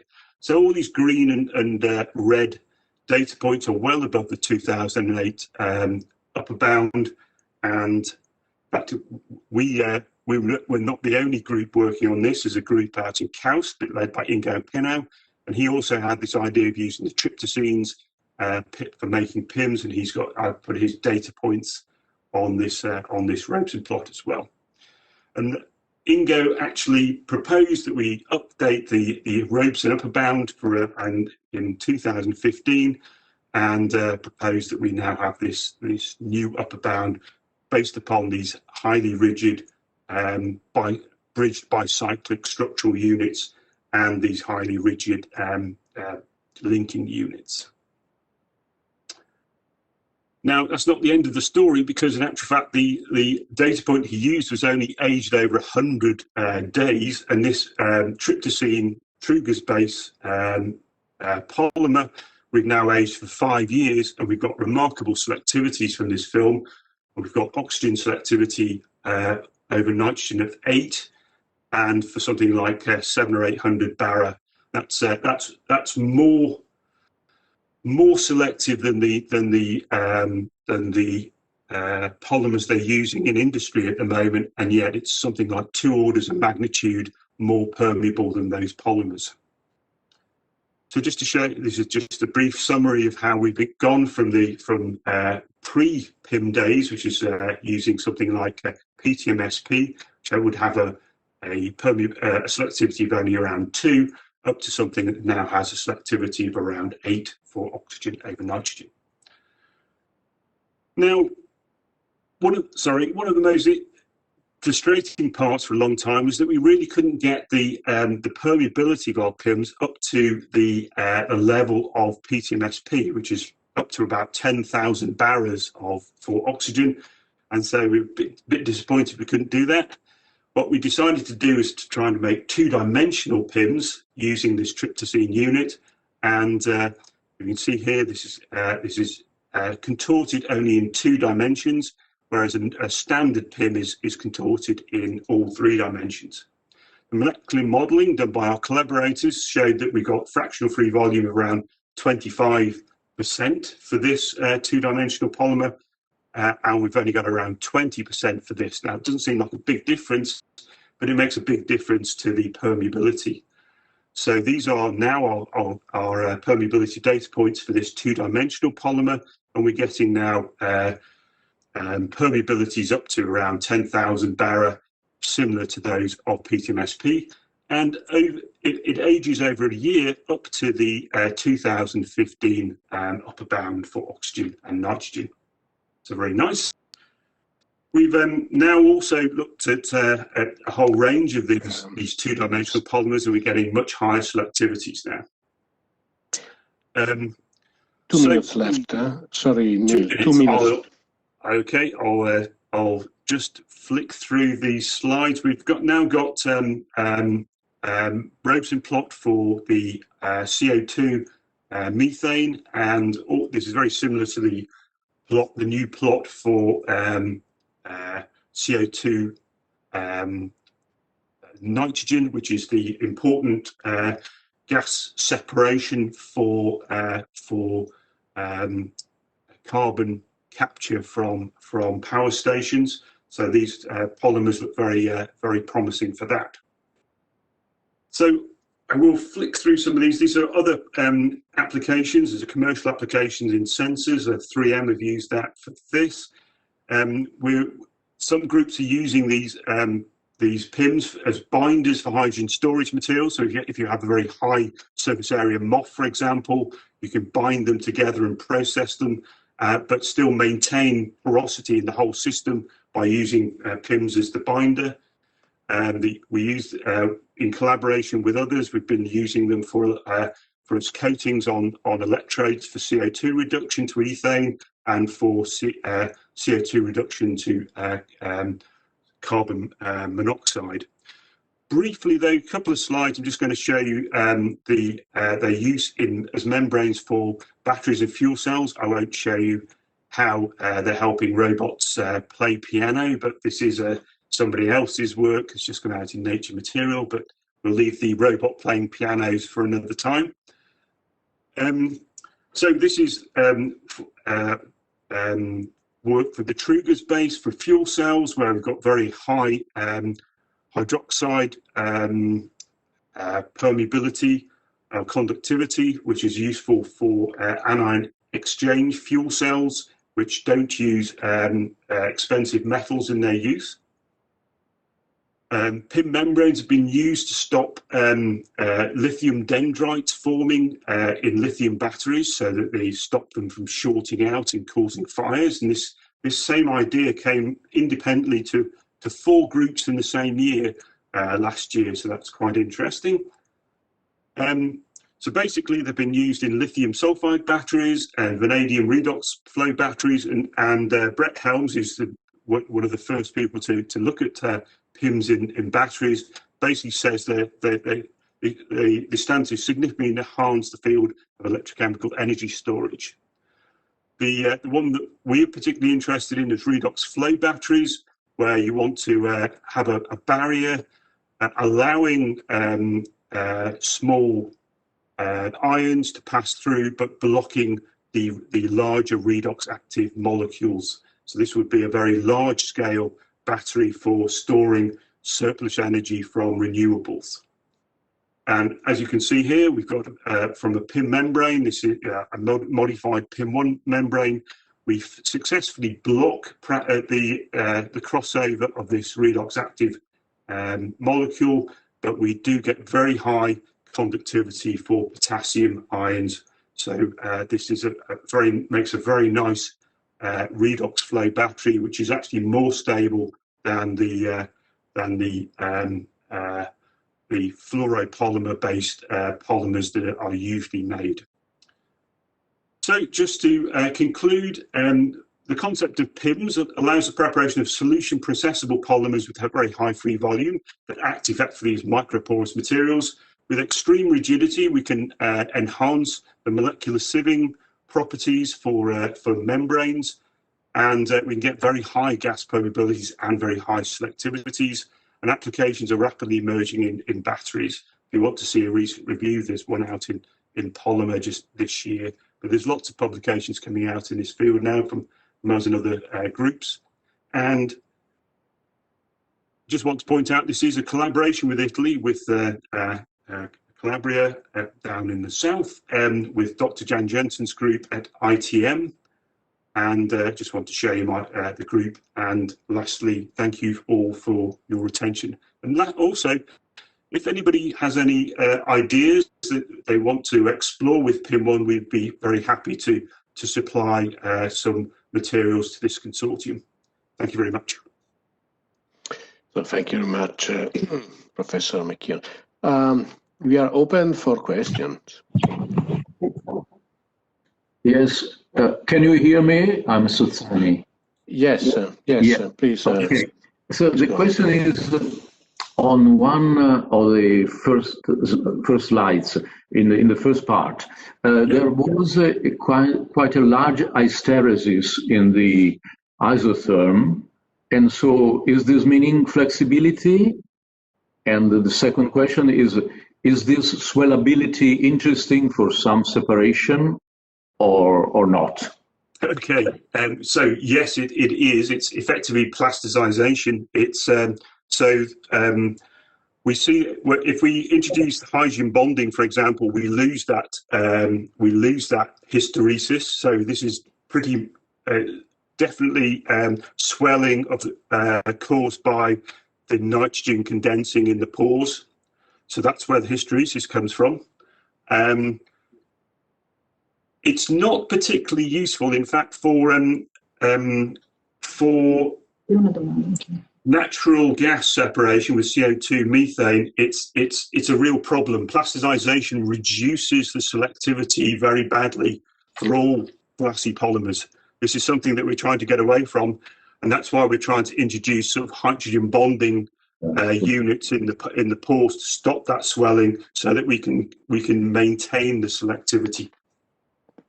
Yes, maybe in solution. So if it is not your case, but if one studies solutions and separate ions or something like that, maybe this could be useful. I mean, it can certainly help increase the free volume. It can certainly help increase the permeability. So if you've got if you have a very large molecule, such as in the redox flow batteries, and you're not worried about this crossing over because it's so large, then the swelling of the membrane would be a good thing, because it would allow, say, the ions to pass through much faster, as long as you get the mechanical robustness. So it can play both ways depending upon the system. Good to see you here, by the way. Very good. We have a question from the audience, from Francesco Mezzera. So Francesco Mezzera asks if these polymer material have concrete industrial applications, short and medium term, for example, in biogas upgrading. And what about their use in gas transmission grid for separation of hydrogen from methane? Blending application. Well, so there is the concrete sort of application already in sensors. So 3M are using PIM1 in the commercial sense already. Both of those separations that have been mentioned are very viable for PIMs. What I would say is that for natural gas separation at the moment, this plasticization is a problem, whereas for biogas, you don't do that separation at high pressure. You might only use a few bar pressure, and plasticization is not a problem. Therefore, the separations that we see from our measurements is pretty much what we would see for the industrial separation of biogas. So biogas is definitely one that we're very interested in looking at an ITM or scaling things up to look at that. And what was the other application I missed? Sorry. Yeah, there is a blending application, hydrogen from methane for blending application. Yes. Once again, you have to watch out that the methane doesn't swell your polymer, but actually hydrogen versus methane is a very good separation based upon the basic data that we have. The hydrogen permeability through these PIMs is very, very, very strong. In effect, for hydrogen and helium, the free volume or the microporosity does appear to be very strongly interconnected. So we're getting very strong permeance through these membranes. Okay, very well. So I have another question, Stefano. Please go on, Angelina. Neil, I would like to know the synthesis conditions. Is it under strong conditions for the synthesis, so temperature, pH? No. It's to make PIM1, for example, it's just something like DMF or DMSO. It's just stirred at sort of 60 degrees for a day or so with a little bit of base present. So it's very easy to do. For the Truger's base, it's a room temperature reaction, but you do need quite a strong acid present to get the Truger's base. But that's done at room temperature. Okay. Okay. I think that we can stop now for the questions, and thank you very much. Thanks very much. And so we pass to the next speaker, that is Stefano Passerini. Okay, Stefano Passerini is a professor at the Institute of Physical Chemistry at the University of Münster, and also director of MEET, so the Münster Electrochemical Technology. So he's an expert of lithium batteries. So I asked then him to close our symposium. So please, Professor Passerini. Thank you for the introduction. I need to correct you. I used to be at MEET, but now I moved actually to the Helmholtz Institute in Ulm. And no problem. And yeah, I will present. Thanks a lot for the invitation, first of all, and then I will present a little bit of our views and future research in the field of batteries. Just a small introduction. Helmholtz Institute Ulm is legally part of the Karlsruhe Institute of Technology, but it is actually a national center of excellence for the battery research in the Helmholtz Association, which is the largest scientific association in Germany. And our mission is mostly focused on development of new material and concept for electrochemical energy storage. I mentioned that we belong to KIT, legally speaking, but actually is a cooperation of 4 entities: Karlsruhe Institute of Technology, the University of Ulm, which is our host. So I'm actually 150 kilometers far from my legal institution. DLR, which is the German Aerospace Agency, and ZSW, which is a center for solar energy and hydrogen. Okay, this was the short introduction. I enter into the view we have. I mean, there is this mission fixed by the European Union. I'm sure all of you are aware of it. The decarbonization of Europe. I just attended the workshop a couple of weeks ago, actually, and I saw a very nice slide from a Swiss professor. And he showed that by the year 2032, if the increase of photovoltaic panels will keep going with the rate we have now, in 12 years, actually, the photovoltaics will produce all the energy we need. So it could even be possible to reach this transition before 2050, which is definitely amazing, but this is actually, as I will show you, causing other problems, okay? Anyway, decarbonizing Europe, this is the share of EU greenhouse gases emission in 2017, and you see that there are mostly 3 main contributors: energy industry, fuel combustion by energy users, and transport. We have seen, obviously, that electric vehicle, considering energy industries, fuel combustion by energy user and transport, electric vehicles are definitely the contributor with the fastest turnover. I mean, on average, a car lasts 7 to 10 years, while an industry lasts much longer. Okay? And this actually was the first point addressed within the European Union. Is almost over, I would say, from my point of view. The direction taken toward batteries comes clearly out of this very nice slide provided by, I mean, this is one of the many available provided by several different entities and institutions. And it's kind of clearly making the point why electric vehicles are, battery-powered electric vehicles are definitely becoming the most common, okay? I also read this morning an announcement of Audi that they will not consider to go for fuel cell vehicle. Now, I don't want to start a competition, but the point is the energy efficiency. And definitely Tesla played a big role, and as a matter of fact, they also got a big prize. If you look at the capitalization of Tesla less than 3 weeks ago, Tesla capitalized more than Toyota plus the 3 big German car makers together, which is, let's say, a clear indication that their decision to go toward battery electric vehicle, it's actually most likely the wisest decision, and is driving all the other car makers in the same direction. I have to say that, especially in Italy, I'm Italian, especially in Italy, this perception of the trend it's now raising, but till a few months ago, there was not much feeling about battery-powered electric vehicles, but now it's rather clear. I mean, the share of hybrid and electric vehicle in the second quarter was about 10%, but it is actually 20% if we consider the third quarter of 2020. So it's really an extremely rapid growth. And as a matter of fact, most of the car makers are launching electric vehicle models in the next couple of years. 450 new electric models are expected. So,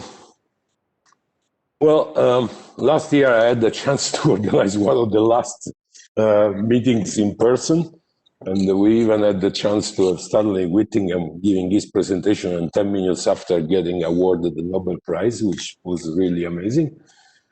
But out of this meeting, actually, we made a study together involving the German agency, the research agency, the DOE, the American DOE, the Japanese NATO, and the Chinese Academy of Science, and we kind of drew a roadmap coming out from their presentation, which is more or less giving a clear indication that in the past 15 years, lithium-ion batteries and maybe lithium metal batteries, if solid-state electrolyte will come available, will be definitely dominating the electric vehicle sector.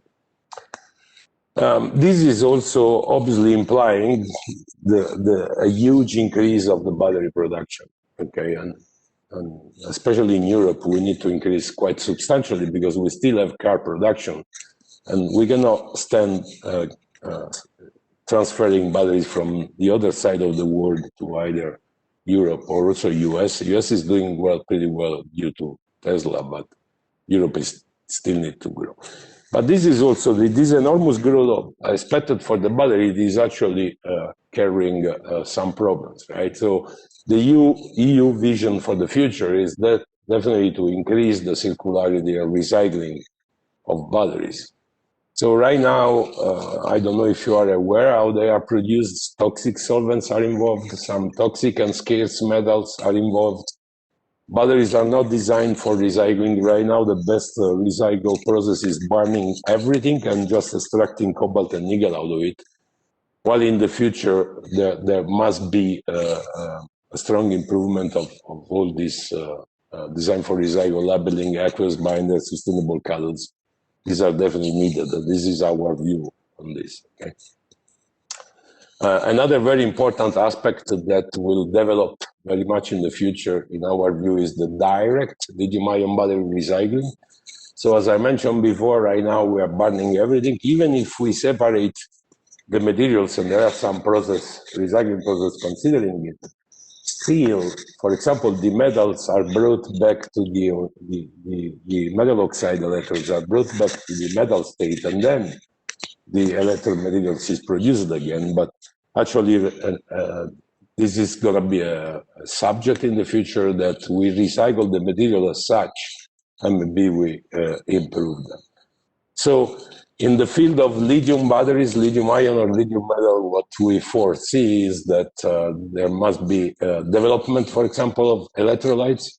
Electrolytes are a big problem because right now they are pretty toxic and volatile and flammable. So this is the flammability and toxicity of the electrolyte is actually one of the reasons why the best recycling options right now is to burn everything, so we get rid of all these problems. We feel that there must be a lot of research in trying to develop fluorine-free components. This is especially for the electrolyte, but also for the binder, the polymeric binder, holding together the electrodes, which is causing also some problems for the recycling, as well as obviously develop a whole series of new active and inactive materials, possibly cell designs. Okay, enhancing recycling and circularity. Definitely, it's gonna be a must very soon, according to the European Union. In general, the concept of dumping is not an option anymore. It is just the opposite of what we are going for. So these are more or less the main subject, what you can see here on the right side of our efforts in the battery field. We are also obviously exploring other chemistries. I mean, we are always looking at the future, but for the next decade or maybe even more than a decade, lithium-ion and lithium-metal batteries are foreseen to be the chemistries of choice. The other point we are trying to address is, okay, transportation was the first because it's the easiest to address, but then we have problem with the rest of energy, okay? So households, industry, if you take a look at the overall energy consumption in Germany, I'm sorry for using the German example, but this is the one I'm most aware of. It's 600 terawatt hour per year in 2018. Okay, it's getting a little lower also due to the COVID crisis, but this is the number. So if we take a look, what is the battery for primary power control? I mean, the total capacity is about 371 megawatt hour, which is just ridiculous. I mean, nobody is actually considering to store long-term storage of energy using batteries because the present batteries are not appropriate at all for this subject, okay?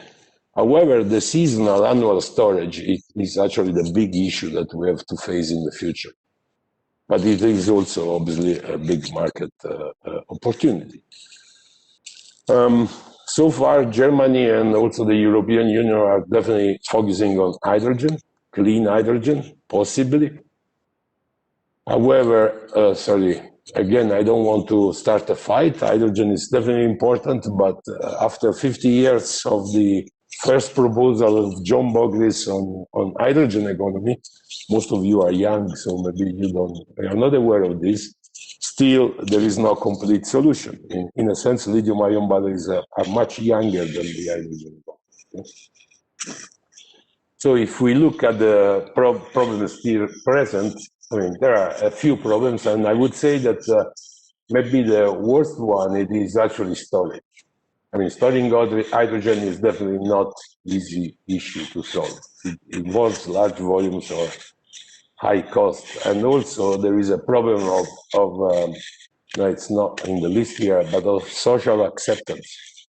It is very difficult that hydrogen storage units will be well accepted by people on their backyard, okay? I have an hydrogen station right under my office here, and they had to install it here because we are practically in a research center, but nobody else wanted to have it close in Ulm, okay? So anyway, at HIU, we work on batteries, and then we started to think about, can actually batteries enable the seasonal storage? That means we have to think about completely different batteries, which anyway, great advantage with respect to other systems to convert chemical energy into electrical energy is the high energy efficiency. Okay? So we revisited some concepts which were presented long ago, nothing new, reactive metals. These were presented already, proposed already during the first oil crisis, so 50 years ago, more or less. Using of aluminum, calcium, iron, I mean, we can store these metals and then burn them, or whenever we want. Hydrogen also would fit in it, obviously. And then we looked a little bit at what kind of energy we can get out of the thermal conversion of these metals, and we identified, boron, nobody would do it. Beryllium also is not that good, but there are many metals which are very interesting in terms of energy density. Aluminum, for example. Sodium could also be interesting, calcium. All these metals are reactive, so they can spontaneously react against oxygen or against water to generate energy. And what is rather interesting, I did this small exercise. I calculate what is the need for 1 terawatt hour energy storage, okay? So if we consider weight, definitely hydrogen, both liquefied or pressurized, it's much more convenient. It's about 1/3 to 1/4. But if we look at the volume of aluminum, for example, 1 terawatt hour of aluminum can be stored in 42.5 thousand cubic meters, which might appear as a big number, but it's at least 1/10 of hydrogen, of liquefied hydrogen, without considering all the infrastructure you need around. It's that actually, if you cover a soccer field with 5 meters of aluminum, you have 1 terawatt hour storage. And so you can store the whole energy that Germany consumes in 1 year in less than 10% of the soccer fields in Germany. Okay, so this is a kind of good point of view, I mean, from easy to realize system. The problem in the past with aluminum was that aluminum used carbon electrodes for the production, and these are definitely not only introducing carbon in the environment, which is a greenhouse gases, but worse, much worse greenhouse gases are produced presently because these are the fluorocarbons which are generated. But right now, the industry, the aluminum industry is coming out. For example, Alcoa is coming up with a new process which use inert electrodes, and then all these greenhouse gases production associated with aluminum will be solved. And this is definitely very interesting, which was not available in the 70s. So we did a little bit of more calculation with help some engineers from the University of Perugia, actually. And we investigated or planned a small plant which would give 4 megawatt power. Okay, and we came out, this is burning aluminum with hot steam at 700 degrees centigrade, and then producing electricity using the gas turbines or the fuel cells. The volumetric energy storage is very excellent, 23.5 kilowatt per liter of aluminum, but the round trip efficiency, however, of the whole process is only slightly above that of hydrogen, so there is not much gain, and there are no batteries. I'm interested in batteries, so our proposal it is actually to work for the future. This is what we are going to do. It's to work on the development of high-power primary batteries to boost up the round-trip efficiency of the energy storage via, for example, aluminum. In fact, if you take a look to what you can get, I mean, if you can transform in a primary battery aluminum directly into electricity, you get out of 3 kilograms of aluminum, you can get 29 megajoule. If you go the chemical oxidation I just described before, you see that you get half of it as heat. Okay, and this is also carrying lower efficiency. So this is one of the proposals. Other proposal, staying with the reactive metal, let's say the aluminum is the easiest because it's the most stable metal. Nobody would complain about storing a cubic meter of aluminum in his garage. There is another stream, which is obviously sodium. I don't think that anybody would like to store 1 ton of sodium in his garage, but for this system, there is a pretty good developed cell already, or cell chemistry, which is already giving round-trip efficiency of 85%, which is very high. Okay, I will show you the chemistry in the next slide. This cell chemistry, we call it sodium seawater, and it's a system that can be used both for energy storage and power generation. And in addition, we actually get deionized water and sodium hydroxide out of this system. Okay, so this is for the chemist. This is the electrochemist. This is the principle. During charge, we extract sodium from seawater and we accumulate it in the cell compartment, which is separated from seawater by a solid inorganic electrolyte. This is commercial.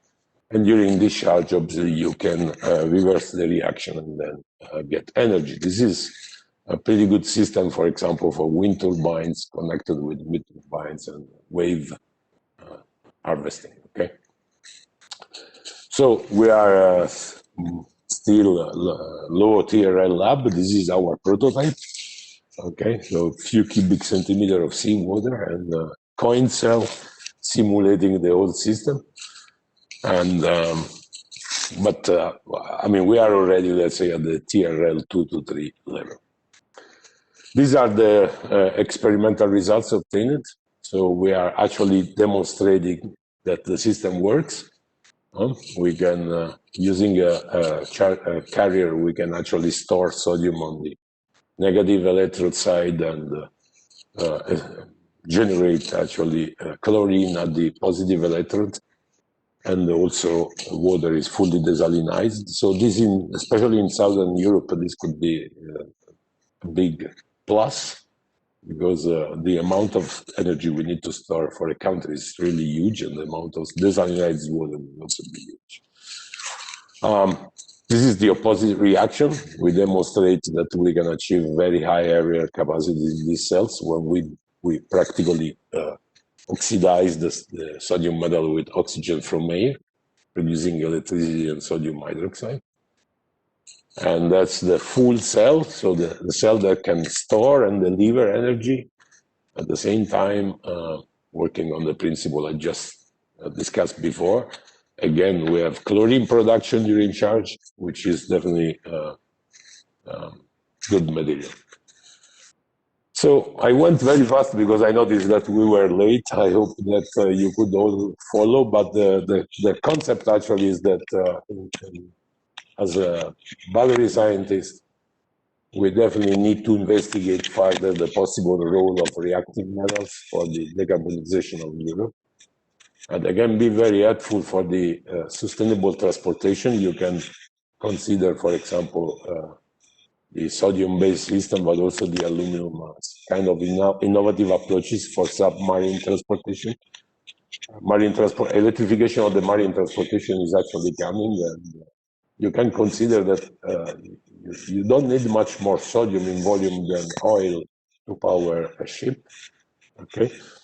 And also, they can be used for the delocalized power generation for the EV charging infrastructure. The example I showed you before, the 4 megawatt generation plant, this could very well be integrated. It's not that big in size when it is realized, that it could very well be integrated in the refilling station on the highways in most of the European countries. And then definitely we can address making use of this reactive metal, especially aluminum, the seasonal energy storage, which has a huge market perspective. And so involving obviously the electrochemical production of reactive metal, as well as the development of high power primary batteries to enable the seasonal storage. And again, there are interesting side markets coming out. This is especially for the seasonal energy storage, because you can also consider, for example, to store aluminum immediately after production in the molten state, and then make use of this huge amount of heat for thermal storage, for local heating and cooling system, and so on, as well as water desalinization and chlorine production, which is highly required by the chemical industry, that could come up, for example, from the sodium harvesting and storage. And yeah, these are just a couple of ideas that we will actively pursue in the future. Thanks a lot for listening. I saved 4 minutes, so you should be all happy about me. Thank you. Yes, thank you, Professor Passeri. Yeah, we are very, very happy, and but more from your very, very interesting presentation. And sorry for mistaking your affiliation. It doesn't matter. Don't worry. So now the presentation is open for questions. Are there any from? I have not received any from the audience. Are there some from the instead the speakers who want to make a question to Professor Passerini?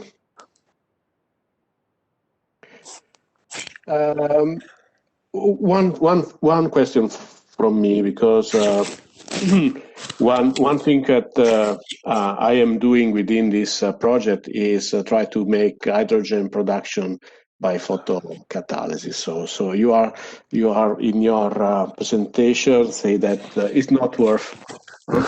No, but no. So how much is the efficiency that you use? Because you presented all the stuff, but if you can go a little bit more into detail, so how you calculated the efficiency? The efficiency of the sodium still water system based on this lab scale equipment, the round trip efficiency is 85%. And you can see this from here, right? It's about 80%. You can see from these two curves, charge and discharge. Yeah. Okay. For the aluminum system, so far there is no cell primary battery working yet. Okay, what we calculated is this is published work. I think it's downstairs and down there. And what we calculated is that the round trip efficiency, including obviously the aluminum production, taking the real values coming from China, which presently produce 57% of the aluminum worldwide produced, it's about 33%. Okay, with a density, volumetric energy density of about 23 point something kilowatt-hour per liter. Okay. I'm not saying that we should not keep going with hydrogen. But it's also, I think everybody has to admit that we are targeting this hydrogen use since the 70s. I mean, I remember I was a kid and people was already talking about this. And also the photo decomposition of water into hydrogen and so on. And still, I mean, after 50 years, there is not a clear solution. I hope that with the efforts coming from the European Union, the funding in Germany, there is a huge funding on this subject, okay? That final solutions will be found, but can we take the risk to go only with one candidate? This is the point, okay? So it's not that, again, I don't want to start any fight with the hydrogen community and the hydrogen system. I actually think that they should keep going. I'm always convinced about this. But we should also have another candidate. We cannot rely on only one. Okay. That's the suggestion here. Surprisingly, nobody has ever investigated large-scale aluminum air batteries. Can you believe this? Well, at the end is strange, but in some way is a lateral thinking. No, use aluminium as an energy carrier. No? Yeah. Not exactly straightforward. Yeah, there is people proposing iron. Eh?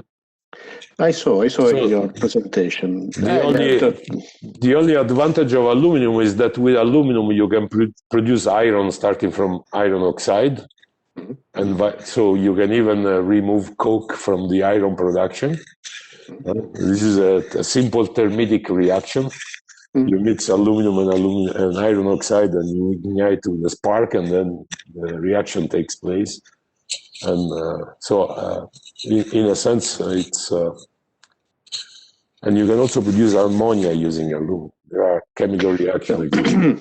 So it could be an excellent carrier, not only for electricity, but also for the energy-intensive industry.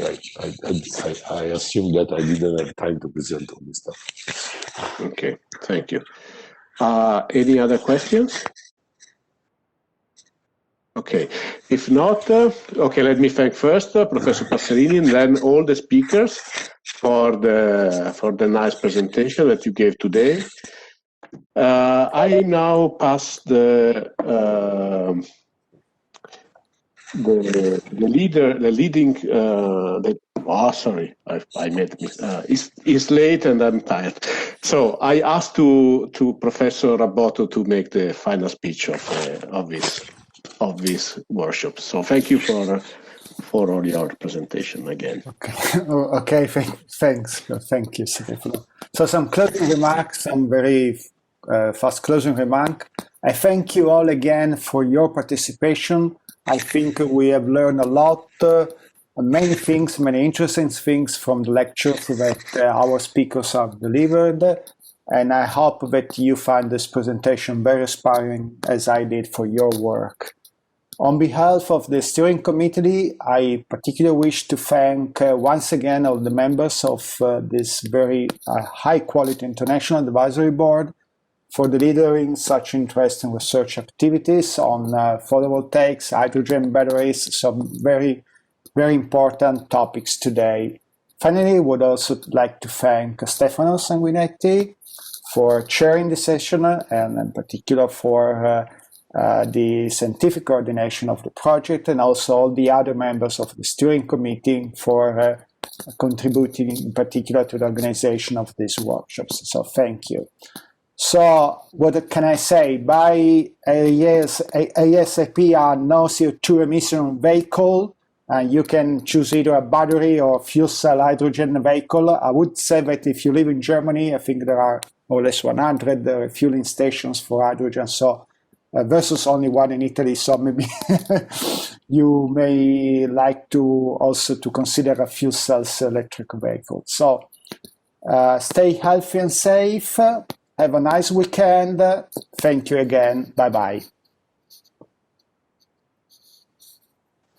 So thank you and bye again. Thank you. Bye-bye. Bye. Thank you, Neil. Thank you. Thank you very much. You all. Cheers, Thank you. Angelina. We can be in touch for pins. Excellent. Next step. Good to see you. Bye. Thank you. Thanks Grazie all. Alessandro. Grazie Alessandro di tutto. Grazie. Buona serata. Have a nice evening. Thank you. Yes, bye. Arrivederci a tutti.